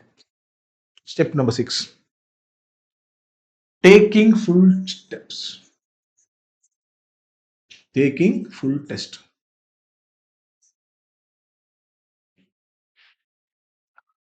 யோசிச்சு பாருங்க, பயங்கரமா ப்ரிப்பேர் பண்ணி வச்சிருக்கீங்க, ஓகேங்களா? ஆனா எக்ஸாம் பிராக்டிஸே எடுக்கல.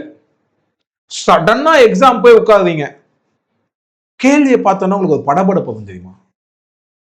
பல நேரங்கள்ல என்ன கேள்வி கேட்டிருக்கானே நமக்கு தெரியாது, நம்மள படபடப்பே வந்துடும். ஏன்னா எக்ஸாம் டென்ஷன். ஆனா இந்த எக்ஸாம் மாதிரியே பல தடவை நான் பார்த்துட்டேங்க. அதுக்காக 10 அட்டெம்ப்டா கொடுக்க முடியும்? இல்ல. அப்போ மாக் டெஸ்ட் எடுக்கணும், நிறைய ஃபுல் டெஸ்ட் எடுக்கணும். இந்த அகாடமி அந்த அகாடமி எந்த அகாடமில இருந்து பேப்பர் கிடைச்சாலும் சரி வாங்கி ஃபுல் டெஸ்ட் போடுங்க.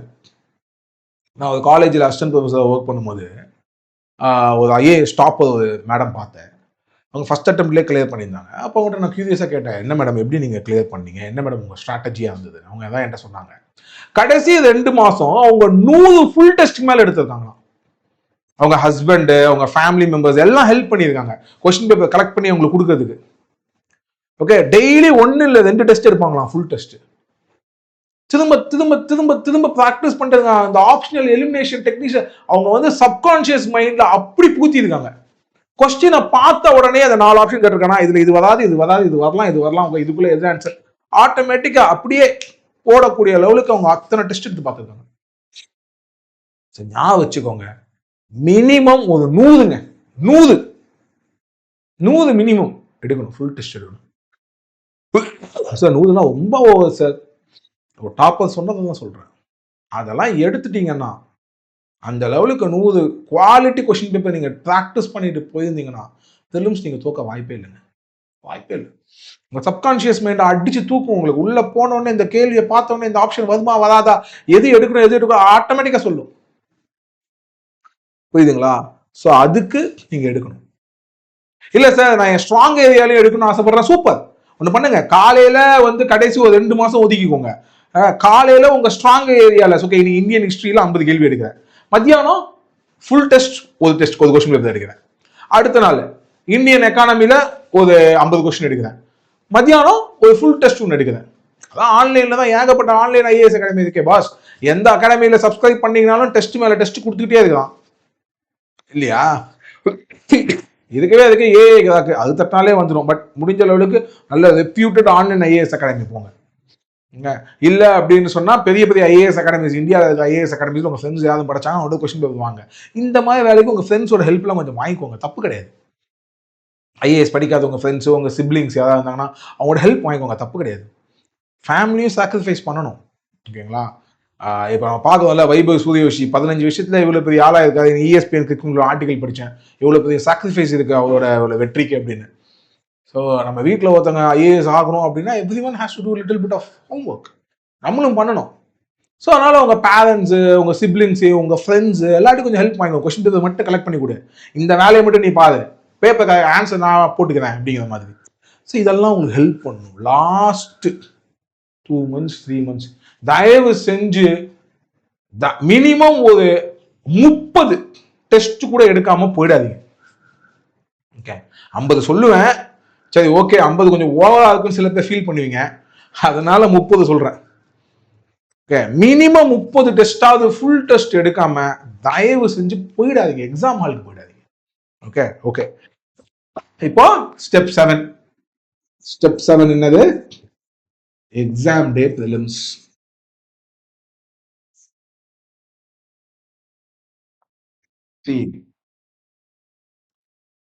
நான் சொன்ன மாதிரி எக்ஸாம் டே பிலிம்ஸ் அன்னைக்கு பயங்கர காமா இருக்கணும், உங்க மைண்ட் செட்டை சூப்பரா நீங்க வச்சுட்டு போகணும். அதுக்கு என்ன பண்ணணுமோ அதை நீங்க பண்ணிக்கோங்க. உள்ள போன உடனே கொஸ்டின் பேப்பரை பார்த்த உடனே லைட்டா புரியாத மாதிரி தான் இருக்கும். எத்தனையோ எக்ஸாம் எழுதியிருக்கேன், லைட்டா புரியாது. ஏன்னா யூபிஎஸ்சியோட ஸ்டாண்டர்டே தான். உடனே நம்ம பேனிக் ஆகிடக்கூடாது. ஓகே, ஒரு செகண்ட் மறுபடியும் படிச்சுப்பாது, நீ படிச்சது தான் அங்கே இருக்கும். யார் பேனிக் ஆகணும் மிஸ்டேக் பண்ணுவோம்.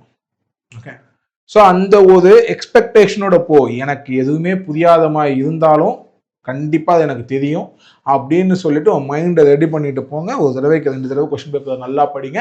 நான் சொன்ன மாதிரி உங்களுக்கு எந்த கேள்விக்கு பதில் தெரியணும்னு அவசியம் கிடையாது. ஆனா எது வராதுன்னு தெரிஞ்சா போதும். அந்த அளவுக்கு நீங்க ட்ரெயின் ஆயிட்டு போயிருக்கணும். ஓகே சார், இப்போ எப்படி சார் எக்ஸாம் அப்ரோச் பண்றது? ஏன்னா நிறைய பேர் கேட்பாங்க, சார் இந்த மாதிரி வந்துட்டு நான் எத்தனை கேள்வி போடணும்? ஏன்னா நெகட்டிவ் மார்க்கிங் வேற இருக்கு பார்த்தீங்களா? சார் 100க்கு ஒரு 80 கேள்வி போடவா, 85 கேள்வி போடவா, 90 கேள்வி போடவா, இல்லை 100க்கு 50 கேள்வி, 60 கேள்வி? ஏன்னா எங்கள் கேட்டகரியில் வந்து கட் ஆஃபே பார்த்தீங்கன்னா 45 தான் சார். அதாவது 45 கொஸ்டின், 90 தான் கட் ஆஃப் வருது, இல்லை 88 தான் கட் ஆஃப் வருது. அப்படின்னா நான் ஒரு 45 கேள்வி போட்டால் எனக்கு எப்படி கட் ஆகுமா சார்? இல்லை 50 கேள்வி நான் போட்டுமா சார் சேஃபர் சைடுக்காக? இந்த மாதிரி கேள்வி கேட்டவங்களாம் எனக்கு தெரியும். ஓகே, நான் 2 பேர் வின்னர்ஸையும் பார்த்துருக்கேன். 2 டைப் ஆஃப் வின்னர்ஸும் பார்த்துருக்கேன். கட் ஆஃப் வெறும் 90 இருக்கும்போது வெறும் 48 கொஸ்டின் மட்டுமே போட்ட பையன் செலக்ட் ஆகி நான் பார்த்துருக்கேன். ஓகேவா? சரி, இட் டிபெண்ட்ஸ் தான் நான் சொல்லுவேன். நீ எவ்வளவு கரெக்டா போடுற அப்படிங்கிறத பொறுத்து இருக்கு. சேஃபர் சைடு 60, 67 கொஸ்டின், 70 கொஸ்டின் போடலாம், அது சேஃபர் சைடு. ஆனா அதை விட நான் ஒரு பெட்டர் டெக்னிக் சொல்லுவேன். என்ன டெக்னிக் அப்படின்னா, இப்போ நீங்க வந்து ஃபர்ஸ்ட் கொஸ்டின் பேப்பர் படிக்கிறீங்க. படிச்ச உடனே எத்தனை கேள்விக்கு விட உங்களுக்கு தெரியுதுன்னு பாருங்க. அதாவது 4 ஆப்ஷன்ல 3 ஆப்ஷன் கண்டிப்பா வராது, இதுதான் ஆன்சர் அப்படின்னு எத்தனை கேள்வி உங்களால் போட முடியும் பாருங்க. முதல் உங்களை அது ஃபுல்லா போட்டுருங்க. எத்தனை கேள்வி அப்படி ஆன்சர் பண்றீங்கன்னு அப்பவும் செக் பண்ணுங்க. கம்ப்ளீட்டா சூப்பரா பண்ணியிருக்கேன், 40 கேள்வி நான் பண்ணிட்டேன் சார் அப்படின்னா சூப்பர். ஓகே, இல்லை சார் 35 தான் பண்ணியிருக்கேன் சார், இல்லை 25 தான் பண்ணியிருக்கேன். அப்போ நீங்க என்ன பண்ணணும் அப்படின்னா மறுபடியும் கொஸ்டின் பேப்பர் படிக்கும். இப்ப என்ன பண்ணணும் அப்படின்னா, எத்தனை கேள்விகள்ல 2 ஆப்ஷன் வராதுன்னு உங்களால எலிமினேட் பண்ண முடியுதுன்னு பாருங்க. இப்போ கொஸ்டின் நம்பர் 43 கேள்வியில ஒரு கேள்வி கேட்டிருக்காங்க, அதுல 4 ஆப்ஷன் கொடுத்திருக்காங்க. உங்களுக்கு கன்ஃபார்மா தெரியுது ஏ வராது, டி வராதுன்னு. அப்போ பி அண்ட் சி குள்ளதான் ஆன்சர் இருக்குங்கிறத நீங்க கண்டுபிடிச்சிட்டீங்க. ஆனா இதுல பிஆ சியான்னு உங்களுக்கு தெரியல. ஓகேங்களா? பிஆ சியான்னு உங்களுக்கு தெரியல. ரிஸ்க் எடுங்க. ஏன்னா நீங்க இப்ப முதல்ல போட்டிருக்கீங்க 35 கேள்வி தான் போட்டிருக்கீங்க. 35க்கு நீங்க பாஸ் ஆக முடியாது. 35 கரெக்ட்னு யூபிஎஸ்சி கீ இருந்தா கூட நீங்க பாஸ் ஆக முடியாது. இப்ப என்ன பண்ணணும், நீங்க ரிஸ்க் எடுத்து தான் ஆகணும். சரி, ஓகே, இப்ப என்ன பண்ணுங்க, செகண்ட் ரவுண்ட் மறுபடியும் கொஸ்டின் பேப்பர் செகண்ட் ரவுண்ட் படிக்கும் போது இதுல வந்து எனக்கு 2 ஆப்ஷன் வராதுன்னு தெரியுது சார், 2 ஆப்ஷனுக்குள்ளதான் ஆன்சர் இருக்குன்னு எனக்கு தெரியுது. ஆனா எது ஆன்சர் எனக்கு தெரியல. இப்ப என்ன பண்ணலாம், ரிஸ்க் எடுக்கிறேன். ப்ராபபிலிட்டி தெரியலாம் போடு. அந்த மாதிரி எத்தனை கேள்வி இருக்குன்னு பாரு. அந்த மாதிரி 25 கேள்வி இருக்கு சார், 25 கேள்வி போட்டு அந்த மாதிரி 25 கேள்வி ரிஸ்க் எடுத்துடுங்க. ஓகேங்களா? ஆல்ரெடி 35 கேள்வி போட்டீங்க, இப்ப 25 கேள்வி கேட்டீங்க, இப்ப 100க்கு 60 கொஸ்டின் எழுதிட்டீங்க. ஓகேங்களா? ஒரு நிமிஷம்.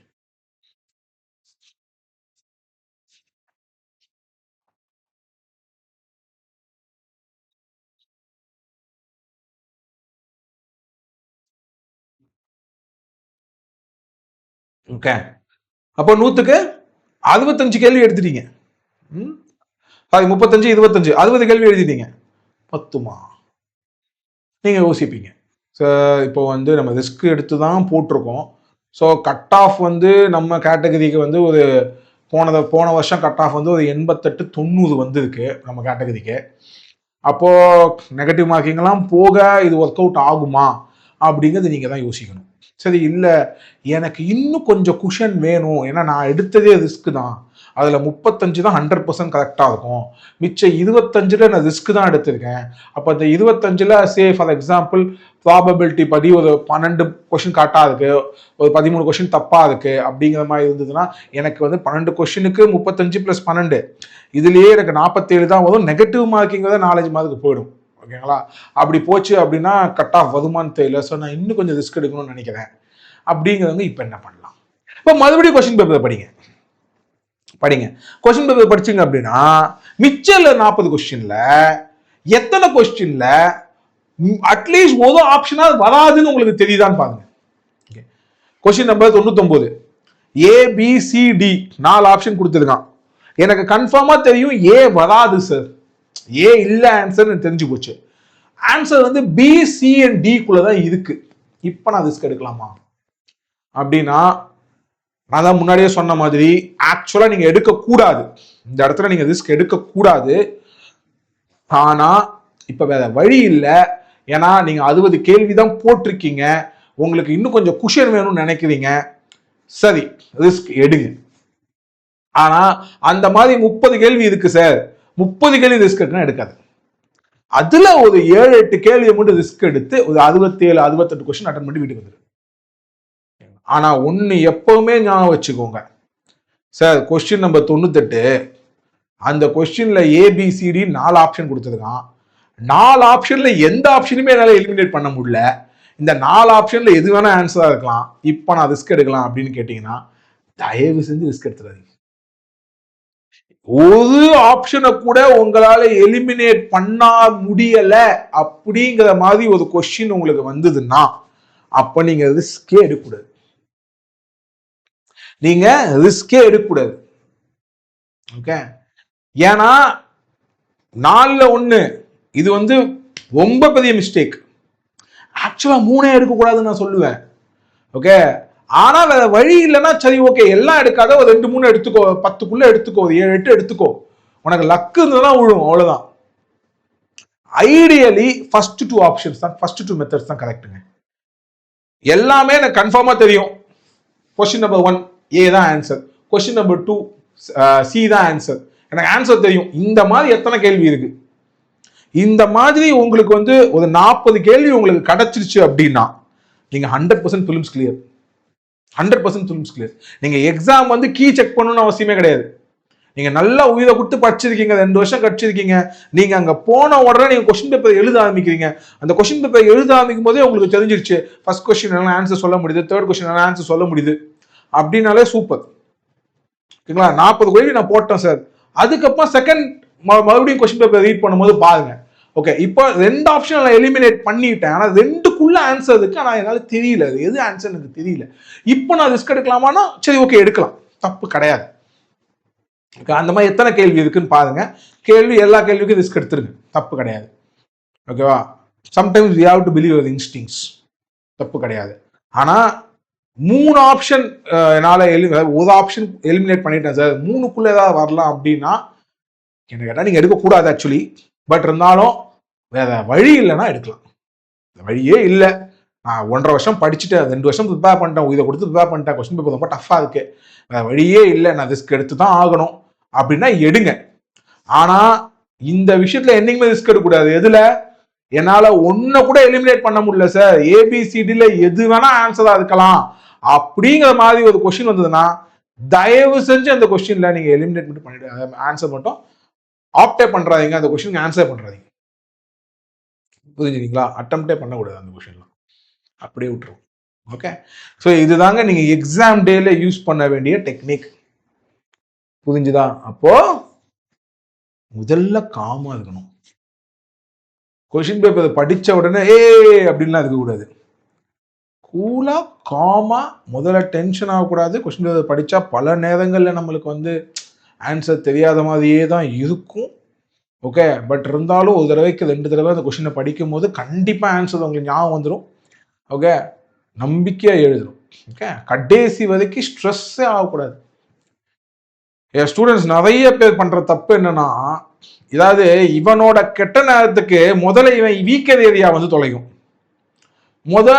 10 கொஸ்டின் 15 கொஸ்டின் பாத்தீங்கன்னா இவனுக்கு வராத ஏரியா.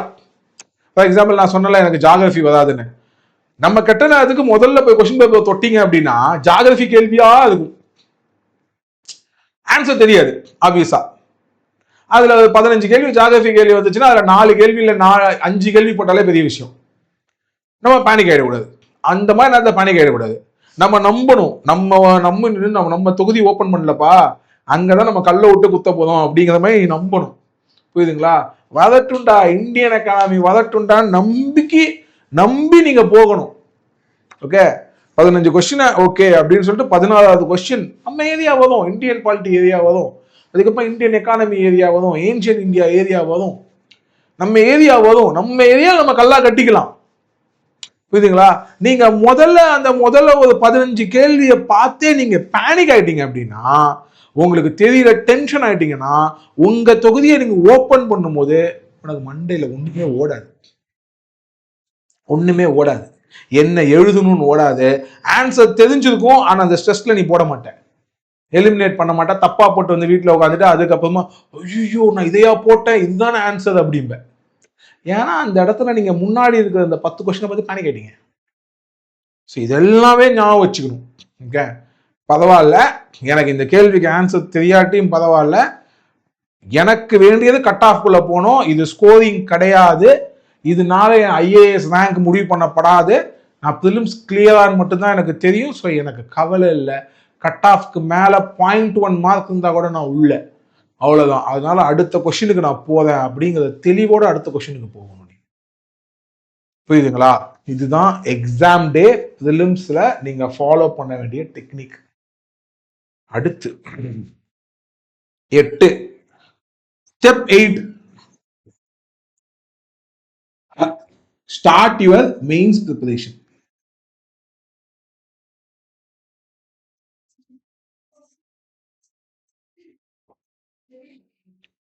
சரிங்க, இப்போ பிலிம்ஸ் எக்ஸாம் நீங்க கொடுத்துட்டீங்க, உடனே மெயின்ஸ் ப்ரிப்பேர் பண்ண ஸ்டார்ட் பண்ணிடணுமா சார்? கண்டிப்பா ஸ்டார்ட் பண்ணணும். ஒரு நாள் இல்ல 2 நாள் அவ்வளவுதான் கேப். ரிசல்ட் எப்பவுமே 15 நாள் கழிச்சு தான் வரும். 15 நாள், 14 நாள், 20 நாள் கூட ஆகலாம். ஓகேங்களா? ஃபார் எக்ஸாம்பிள் இன்னைக்கு நம்ம வீடியோ ரெக்கார்ட் பண்ணிருக்கோம், இப்போ வரைக்கும் ரிசல்ட் வரல. மே மாசம் 24 எக்ஸாம் நடந்ததுன்னு நினைக்கிறேன், இப்போ 15 நாள் மேல ஆயிடுச்சு. ஓகேங்களா? இப்போ வரைக்கும் ரிசல்ட் இன்னும் வரல.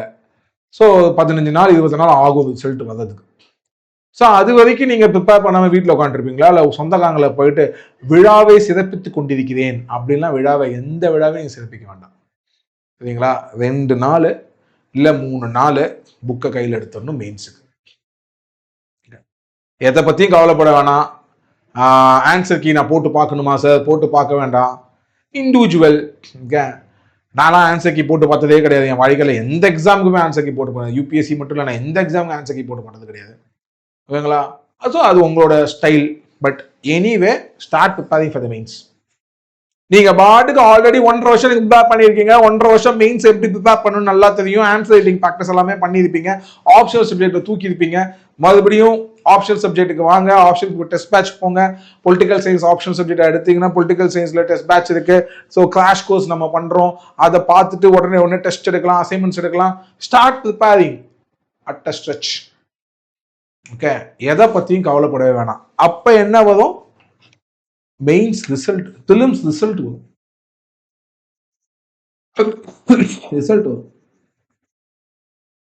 இப்ப என்ன பண்றது?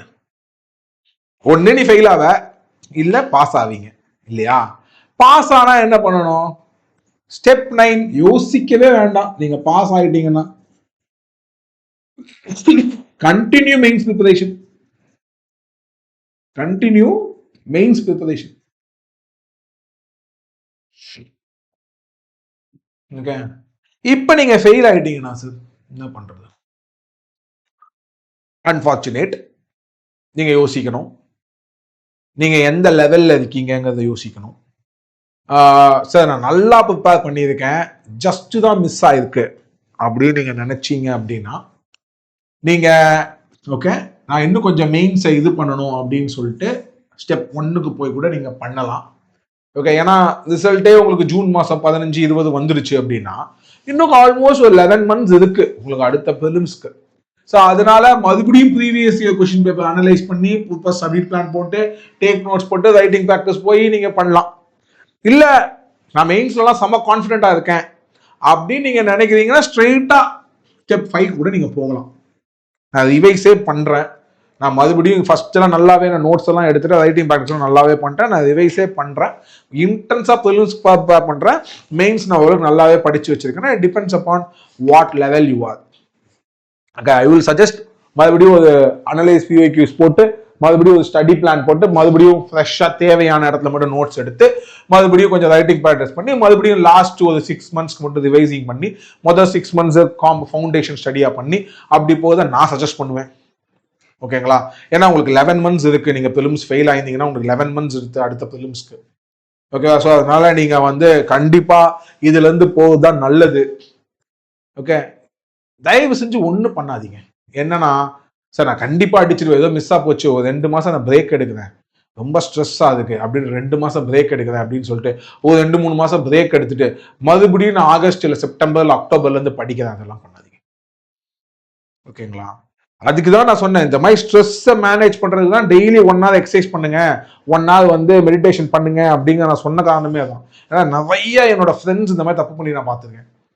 எக்ஸஸும் ஸ்ட்ரெஸ் ஆயிடுவானுங்க, பிலிம்ஸ் எக்ஸாம் கொடுத்த உடனே பிலிம்ஸ்ல போயிடுவானுங்க, ஜட்ஜே பண்ணியிருக்க மாட்டாங்க. ஏன்னா போன வருஷம் இன்டர்வியூ போயிருப்பான், இன்டர்வியூல 4 மார்க் 5 மார்க்ல அவனுக்கு போயிருக்கும்.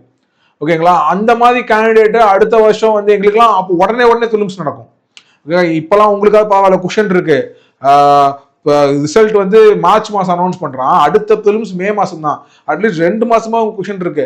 நாங்க படிச்ச காலத்துலலாம் பாத்தீங்கன்னா 10 நாள் 15 நாள் தான் எங்களுக்கு இருக்கும், மேக்ஸிமம் 20 நாள், அதுக்கு மேல இருக்காது பிலிம்ஸ்க்கும் போன இன்டர்வியூ ரிசல்ட்டுக்கும். ஸோ இன்டர்வியூல ரிசல்ட் போன கேண்டிடேட்டு உயிரை கொடுத்து படிச்சு மெயின்ஸ் பிலிம்ஸ் எழுதிருப்பான். எழுதிட்டு பிலிம்ஸ் எப்படியும் கிளியர் பண்றோம்னு நினைப்பான், பிலிம்ஸ் போயிடும், ஸ்ட்ரெஸ்ல போயிட்டு என்ன பண்ணுவான், ஒரு 3 மாசம் பிரேக் அடிக்கிறேன் பாஸ், 4 மாசம் பிரேக் எடுக்கிறேன் பாஸ், நான் போய் அந்த விழாவை சிறப்பிக்கிறேன், நான் போய் ஏற்காடுல போய் ரூம் எடுத்து தங்குறேன், எதையாவது பைத்தியகாத்தனமா பண்ண வேண்டியது. அதுக்கப்புறம் 3 மாசம் 4 மாசம் கழிச்சு ரிட்டர்ன் வர வேண்டியது. அக்டோபர் நவம்பர்ல உட்காந்து மறுபடியும் உட்காந்து ஃபுல் ஃபிளெஜ்டா ஒரு செயின்ட் வாழ்க்கை மாதிரி வாழ்ந்து படிக்க வேண்டியது. ஓகேங்களா? இதெல்லாம் கொஞ்சம் ரிஸ்கி என்ன பொறுத்தவரைக்கும். ஓகே, ஸோ நீங்கள் ஃபர்ஸ்ட்லேருந்தே உங்கள் ஸ்ட்ரெஸ் லெவலை கரெக்டாக மேனேஜ் பண்ணிருக்கீங்க, ஃபர்ஸ்ட்லேருந்தே நீங்கள் வந்து நம்ம முன்னாடி சொன்ன மாதிரி கரெக்டாக நீங்கள் வந்து பிளான் பண்ணி ப்ரிப்பேர் பண்ணியிருக்கீங்கன்னா இப்போ நீங்கள் பிலிம்ஸ் ஃபெயில் ஆனாலும் நீங்கள் எந்த ஒரு ஸ்ட்ரெஸ்ஸுக்கும் ஆளாக மாட்டீங்க, மறுபடியும் அழகாக இந்த ஸ்டெப்புக்கு போய் நீங்கள் அழகாக பண்ணலாம். Right, okay. இப்போ நீங்கள் வந்து ஸ்டெப் 9 மெயின்ஸ் ப்ரிப்பரேஷன் கண்டினியூ பண்ணுறீங்க. So what would be step 10? Mains exam டே.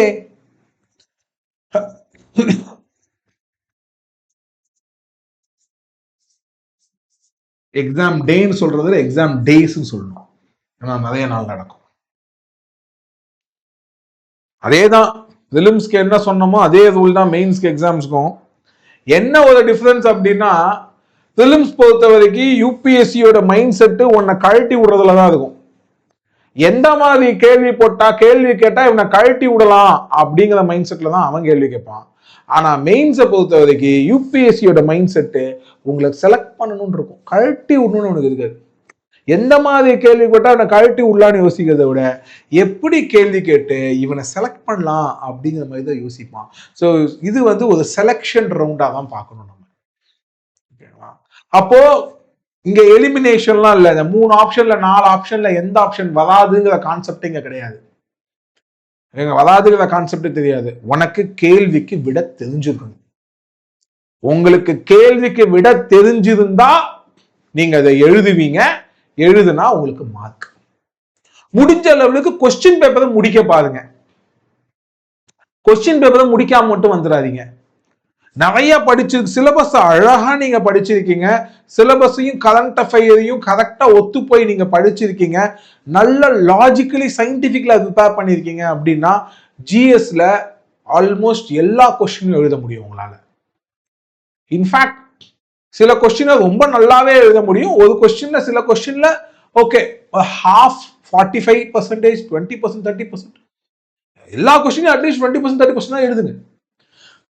சில கொஸ்டின் 100% எழுதிடுவீங்க, நல்லா ப்ரிப்பேர் பண்ணிருப்பீங்க அந்த கொஸ்டினை.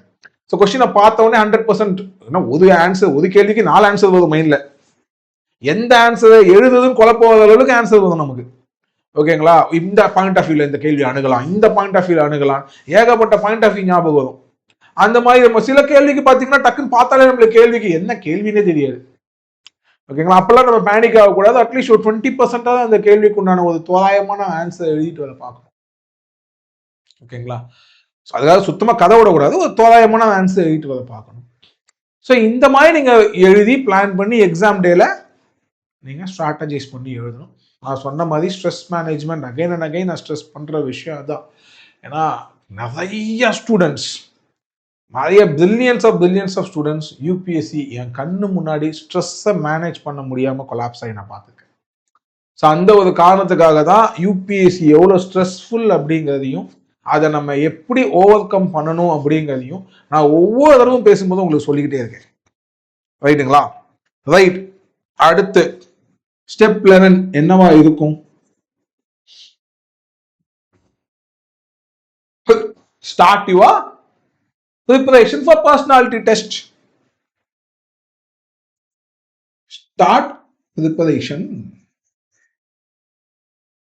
for PT, personality test. Sir mains result வரட்டும், வரும்போது வரட்டும், அதுக்காகலாம் நம்ம வெயிட் பண்ணவே வேண்டாம். மெயின்ஸை கொடுத்தாச்சு, நல்லபடியாக கொடுத்தாச்சு. இப்போ நம்ம பண்ண வேண்டியது பர்சனாலிட்டி டெஸ்ட்டுக்கு ப்ரிப்பேர் ஆகிறது தான். ஓகேங்களா? ஸோ கவலையே பட வேண்டாம், நீங்கள் பாட்டுக்கு பர்சனாலிட்டி டெஸ்ட் ப்ரிப்பேர் பண்ண ஆரம்பிச்சிடலாம். இன்ஃபேக்ட் நான் அடிக்கடி சொல்லுவேன், பர்சனாலிட்டி டெஸ்டோட ஆக்சுவல் ப்ரிப்பரேஷன் நீங்கள் ப்ரிலிம்ஸ்க்கு ஃபார்ம் சப்மிட் பண்ணும் போதே வந்துடும் உங்களுக்கு. ஏன்னா அந்த ஃபார்ம் சப்மிட் பண்ணும் போதே நீங்கள் வந்து உங்கள் ஹாபிஸ் என்ன, அது என்ன, இது என்னன்னு எழுதிருப்பீங்க இல்லைங்களா? அதுவே ரொம்ப முக்கியம். அதுல இருந்து தான் கேள்விகளே வரும். உங்களுக்கு என்ன கேள்வி வேணும், உங்களுக்கு எப்படி அவங்க, அப்ப அதை வச்சே நீங்க அந்த ஃபார்மை ஃபில் பண்றதை வச்சே ஐஏஎஸ் இன்டர்வியூ எந்த டைரக்ஷன் கொண்டு போகலாம் அப்படிங்கிறத நீங்க முடிவு பண்ண முடியும். ஓகே, இப்போ வந்து பர்சனாலிட்டி ப்ரிப்பேர் பண்ணலாம். ப்ரிப்பேர் பண்ணும்போது எப்பவுமே ஒரு விஷயத்தை ஞாபகம் வச்சுக்கோங்க. நீங்கள் மார்க் டெஸ்ட் எடுப்பீங்க, மார்க் இன்டர்வியூஸ் நிறையா ஃபேமஸான ஐஏஎஸ் அகாடமிஸில் போவீங்க, அதெல்லாம் ஃபைன். ஓகேங்களா? சில பேர் வந்து கவுன்சிலிங் கூட போவாங்க. ஓகே, பர்சனாலிட்டி கவுன்சிலிங் அப்படிங்கிற மாதிரி போவாங்க. உங்களோட பாடி எப்படி நிற்கணும், எப்படி பேசணும், இந்த மாதிரி கவுன்சிலிங்ஸ் கூட போவாங்க. எல்லாம் ஃபைன். ஆனால் never do your personality test preparation in an isolation. ஐசோலேஷன்ல பண்ணாத, தனியா எதையுமே பண்ணாத. அப்போ 4 பேர் கூட சேர்த்து பண்ணணுமா? அதை சொல்லலை. அதாவது பிரிலிம்ஸ் ப்ரிப்பரேஷனோட சேர்த்து பண்ணுங்க. பாதி பேர் பண்ற தப்பும் அதுதான். ஓகேங்களா? அதை பண்ணக்கூடாது. நம்ம பிரிலிம்ஸ் ப்ரிப்பரேஷன் சேர்த்து பண்ணுங்க. இந்த ரிவிஷன் இருக்கு இல்லையா, இந்த ரிவிஷனோட சேர்த்து பிடி ப்ரிப்பேர் பண்ணுங்க. ஏன்னா உங்களுக்கு வந்து ரிசல்ட் வந்து ஒரு அக்டோபர் நவம்பர்ல வரும். ஓகே, அக்டோபர் அந்த டைம்ல உங்களுக்கு வந்து ஆகஸ்ட்ல ரிசல்ட், ஆகஸ்ட்ல எக்ஸாம் போட்டான் அப்படின்னா, எக்ஸாம் நடந்துருச்சு அப்படின்னா ஆகஸ்ட் செப்டம்பர்ல உங்களுக்கு அக்டோபருக்குள்ள ரிசல்ட் வந்துடும். ஸோ உங்களுக்கு ஒரு 3-4 மந்த்ஸ் வந்து உங்களுக்கு இன்டர்வியூ போயிட்டு இருக்கும். உங்க சைக்கிள் எப்போவோ அதுக்கேற்ற மாதிரி 3-4 மந்த்ஸ் இன்டர்வியூ போயிட்டு இருக்கும். ஸோ நீங்க ஆகஸ்ட்ல இருந்து நீங்க கணக்கு பண்ணுங்க, ஆகஸ்ட் செப்டம்பர்ல இருந்து உங்களுக்கு கணக்கு பண்ணுங்க நீங்க. ஓகே, அந்த 4-5 மாசம் August September October November December ஜனவரி வரைக்கும் இன்டர்வியூ போகுது அப்படின்னு வச்சுக்கோங்களேன். 4-5 மாசம் பிலிம்ஸே படிக்காம வெறும்ன பர்சனாலிட்டி டெஸ்ட்க்கு ப்ரிப்பேர் பண்றது அவ்வளவு கரெக்ட் கிடையாது. கான்ஃபிடென்ட்டா இருப்போம், சார் நான் நல்லா பண்ணியிருக்கேன், மெயின்ஸ் நல்லா பண்ணியிருக்கேன், கண்டிப்பா நான் ஃபெயில் ஆக வாய்ப்பே கிடையாது, என்ன சார் இப்படி சொல்லிட்டீங்க, கான்ஃபிடென்ட்டா இருப்போம். பட் என்னைக்குமே இந்த மாதிரி நேரங்கள்ல நம்ம ஒஸ்ட் பாசிபிள் சினாரியோவையும் யோசிச்சு அதுக்கேற்ற மாதிரி பிளான் பண்ணணும். ஒஸ்ட் கேஸ் சினாரியோன்னு சொல்லுவாங்கல்ல, அந்த ஒஸ்ட் கேஸ் சினாரியோ என்னவா இருக்கும் அதையும் நீ யோசிக்கணும். அதுக்கு யோசிச்சு அதுக்கேற்ற பிளானை நீ முதலே போட்டுருணும். ஒஸ்ட் கேஸ் சினாரியோ என்ன சொல்ல ஆகும், தலையா எடுத்துருவாங்க, அது கிடையாது. என்ன ஆகும், நான் பர்சனாலிட்டி டெஸ்ட் கிளியர் பண்ண மாட்டேன், கிளியர் பண்ணனா மறுபடியும் பிலிம்ஸ் போவேன், அந்த வருஷம் நான் பிலிம்ஸ் தூக்கணும் அப்படின்னா என்ன பண்ணணும், இப்பலேருந்து ப்ரிப்பேர் பண்றோம். நல்லா ஞாபகம் வச்சுக்கோங்க, நீங்க பர்சனாலிட்டி ப்ரிப்பேர் பண்ற அந்த டைம்ல நீங்க வந்து பிலிம்ஸ் எக்ஸாமுக்கு சேர்த்து ப்ரிப்பேர் பண்ணீங்க அப்படின்னா பர்சனாலிட்டி இன்டர்வியூ டைம்ல, பர்சனாலிட்டி டெஸ்ட்ல உங்களுக்கு ஏதாவது கேள்விகள் வந்தா நீங்க சூப்பரா அணுக முடியும். ஏன்னா நீங்க டபுள் கான்ஃபிடென்ட்டா இருப்பீங்க, டபுள் கான்ஃபிடென்ட்டா இருப்பீங்க. சப்ஜெக்ட்லயும் பயங்கர கான்ஃபிடென்ட்டா இருப்பீங்க, உங்க பர்சனாலிட்டியில பயங்கர கான்ஃபிடென்ட்டா இருப்பீங்க, டபுள் கான்ஃபிடென்ட்டா இருப்பீங்க, நீங்க சூப்பரா ஆன்சர் பண்ண முடியும். ஸோ பர்சனாலிட்டி டெஸ்ட்க்கான எல்லா ப்ரிப்பரேஷனும் பண்ணுங்க. உங்க ஹாபிஸ்க்கு ஏற்ற மாதிரி எப்படிலாம் நம்ம பேசணும், என்ன மாதிரிலாம் நம்ம இருக்கணும், எந்த மாதிரி ட்ரெஸ் இருக்கணும், உடம்பு எப்படி இருக்கணும், நம்ம எப்படி பார்க்கணும், எப்படி சிரிக்கணும், எல்லாம் சரிங்க. ஓகேங்களா? அதோட சேர்த்து பிலிம்ஸ் ப்ரிப்பரேஷன் சேர்த்து பண்ணிட்டே வாங்க.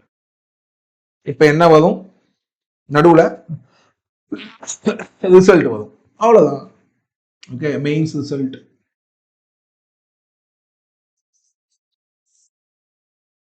மெயின்ஸ் ரிசல்ட் வந்ததுன்னா அதே கதை தான். ஓகே, கொஞ்ச நேரத்துக்கு நான் சொன்ன மாதிரி தான். ஒன்று நீ பாஸ் பண்ணுவ, இல்லை நீ ஃபெயில் பண்ணுவ.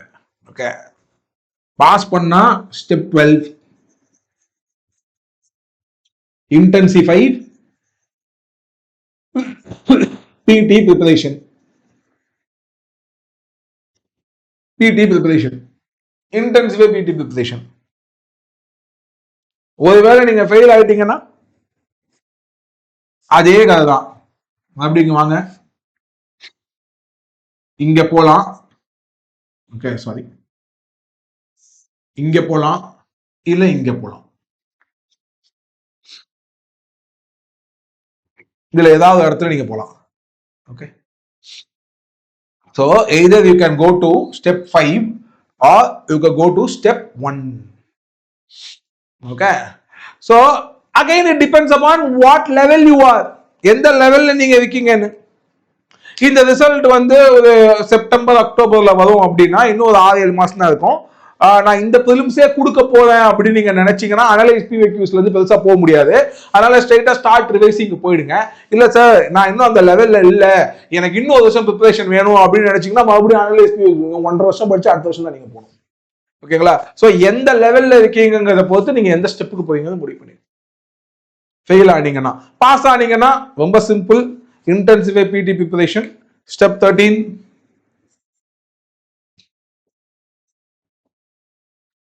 இன்டர்வியூ டே.